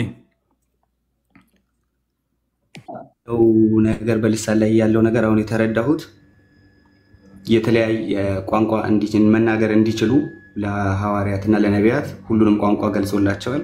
ያ ቋንቋ ግን ከማህበሩ መካከል የማይገባው ሰው ይኖራል። የተለያየ ቋንቋ የሚናገሩ ማህበሮች ስላሉ ለነዛ ሰዎች ነው እንዲተረጎም የተፈለገው። በቃ ምክንያቱም ይኸውልህ የመጀመሪያ ራሱ ልሳን የወረደበት ትልቁ ምክንያት ወንጌል ለዓለም ሁሉ እንዲሰበክ ነው። ለፍጥረት ሁሉ ወንጌል እንዲሰበክ ነው። ገባ? ለምሳሌ እኔ በምጸልይበት ጊዜ የምጸልየውን ነገር ካላወቅኩኝ የምጸልየውን ነገር ምን እንደሆነ አይምሮዬ ካልተረዳው እግዚአብሔር ምን እያልኩ እየጠየቅኩ እንደሆነ ካልተረዳው ዝም ብዬ ተራራራራራ ሻራባራባራ ስላልኩ ምን የት አለ ከእግዚአብሔር ጋር ያለኝ ኮኔክሽን? እኔ የማላውቀውን ነገር ነው እንዴ አጋንንት መንፈስ ወርዶብኝ አጋንንተኛ እያወራው ቢሆንስ? አየህ እንዴ መጽሐፍ እኮ የሚለው መንፈስ ቅዱስ ራሱ እኮ ለኛ ይመሰክርናል ነው የሚለው አይደል? መንፈስ ቅዱስ ይገልጥልናል፣ ዕውቀትን ይገልጥልናል፣ ጥበብን ይገልጥልናል፣ ሚስጥርን ይገልጥልናል። ስለዚህ መንፈስን ሁሉ አትመኑ ከየት እንደሆነ መርምሩ ተብሏል። የትኛው መንፈስ ያናግርህ የትኛው መንፈስ ይምራህ ካልመረመርከው በምን ታውቀዋለህ? የመመርመር ስልጣኑን ሰጥቶናል። ኦኬ ሶ የኛ በቤተክርስቲያን በጥንቷን ቤተክርስቲያን አሁን በፕሮቴስታንቱ ሲነገር የነበረውን አይነት ትምህርት ቃል የለም። ኦኬ ሶ ለምሳሌ አሁን በእኛ ቤተክርስቲያን ግዕዝ ለምሳሌ ግዕዝን ልውሰድልን። ኦኬ እኔ እንኳን ባጠገብ ኢትዮጵያ ያለው ከዛሬ 13 14 ዓመት በፊት በጣም ወደ ሌላ ሀገር ላገግሎት ሄጄ ምንም ተወላጅ ያልሆነ የዛ ቀር ሰው ያልሆነ ሰው የሀገሩን ቋንቋ እየተናገረ ይሰብክ ነበር። አየህ እሱ ራሱ ግን ያን ነገር እኮ አያውቀውም። ምን እየተናገረ እንደሆነ እኮ አያውቀውም። ግን ለህዝቡ ግን ምን አደረገ? በእነሱ ቋንቋ ሰበከ። አለቀ። አየው ያ እንዲያውም ልጨርስልህና አይ ቲንክ ፕሮፌት ዳኒ ገብቷል ወይ ከሱ ጋር እናወራለን። ምን ይላል? እሺ እንግዲህ ማህበር ሁሉ አብረው ቢሰበሰቡ ሁሉም በልሳኖች ቢናገሩ ነው ያልተማሩ ወይም ያማምኑ ሰዎች ቢገቡ አብዷል አይሉ ምን ሁሉ ትንቢት ሁሉም የተሰወረ ይገልጣል። እንዲሁም እግዚአብሔር ሁሉ ትንቢት ቢናገሩ ግን የማያምን ወይም ያልተማረ ሰው ቢገባ በሁሉ ይወቅሳል፣ በሁሉ ይመረምራል፣ በልቡ የተሰወረ ይገልጣል። እንዲሁም እግዚአብሔር በእውነት በመካከላቸው ነው ብሎ እየተናገረ በፊቱ ወድቆ ለእግዚአብሔር ይሰግዳል። አየው እንግዲህ ወንድሞቼ ምንድነው በምትሰበሰቡበት ጊዜ ለአንዳንዱ መዝሙር አለው፣ ትምህርት አለው፣ መግለጥ አለው፣ በልሳን መናገር አለው፣ መተርጎም አለው። ሁሉ ለማነጽ ግን ይሁን። በልሳን የሚናገር ቢኖር 2 ወይም ቢበዛ 3 ሆኖ በተራቸው ይናገሩ፣ አንዱም ይተርጉም። የሚተረጉም ባይኖር ግን በማህበር መካከል ዝም ይበልና ለራሱና ለእግዚአብሔር ይናገር። አየው ጭራሽንም ጸጥ ይበልና ምን ይበል? ለምሳሌ እኔ አየው አሁን የራሽኛ ቃል የራሽኛ ቋንቋ ቢመጣ እኔ በራሽኛ እግዚአብሔርን አመሰግነዋለሁ። ሰው ግን አይሰማኝም። ስለዚህ ጮክ ብዬ መናገሩ ጥቅም የለውም። እኔ ዝም እላለሁ። አየህ ተርጓሚዎች ካሉ ስትናገር የመተርጎም ጸጋ ያለው ሰው ካለ ይተርጎም፣ ወዲያውኑ መተርጎም አለበት። ካልሆነ ግን ዝም በል። ዝም ብለህ ከእግዚአብሔር ጋር ጸሎት አድርግበት። አየው ነቢያትም 2 ወይም 3 ሆኖ ይናገሩ፣ ሌሎችም ይለዩአቸው። በዚያ ለሚቀመጥ ሌላ ግን አንድ ነገር ቢገለጥለት ፊተኛው ዝም ይበል። ሁሉ እንዲማሩ ሁሉ እንዲመክሩ ሁላችሁ በእያንዳንዳችሁ ትንቢት ተናገሩ ይችላላችሁ። የነቢያት መናፍስት ለነቢያት ይገዛሉ። እግዚአብሔር የሰላም አምላክ ነው እንጂ የሁከት አምላክ አይደለም። አየው ሁከት ነበር። አየው በቆሮንቶስ ቤተክርስቲያን በነበር ሁከት ነበር። ጩኸት ነው። ያሚናገራል ያሚጮሃል። አየህ የሁከት አምላክ አይደለም አላቸው። አየው ሁከት ነው የሚፈጠሩት የነበረው ረብሻ። ግልጽ ነው አሁን ወንድሜ። ስለዚህ 2 እና 3 ሆነው በልሳን እንዲናገሩም የሆነበት ምክንያት የተለያዩ ቋንቋ የሚሰሙ ሰዎች ስለነበሩ በእያንዳንዳቸው እንዲገባቸው በማህበር ሲሰበሰብ አምልኮና ምስጋና ወንጌል ስለሆነ ሰምተህ አሜን ማለት አለብህ። ስለዚህ በአጠቃላይ ካልተተረጎመ መናገርም አይቻልም ነው። ጸጥ ይኸው ዝም በሉ ብሏል። ያለበለዚያ ሁከት ነው የምትፈጥረው። የሁከት አምላክ አይደለም እግዚአብሔር ይላል። ሁከት ነው የምትፈጥረው፣ ረብሻ ነው የምትፈጥረው። በጣም የማመሰግነው። ከዚህ በላይ እንኳን ጥያቄ ያለኝ አይመስልም፣ ግን እሱ የሚናገረውን ልስማው። ጥሩ ትችላለህ። ያቆም ፈለጋሉ ላይ ፖዚላ ፕሮፌት ዳኒ እግዚአብሔር ይመስገን። እንዴት ነህ? ሆፕፉሊ ዛሬ በስርዓት እናወራለን ብዬ አስባለሁ። እየተረባበሽም መሆን የለበትም። መልካም እሺ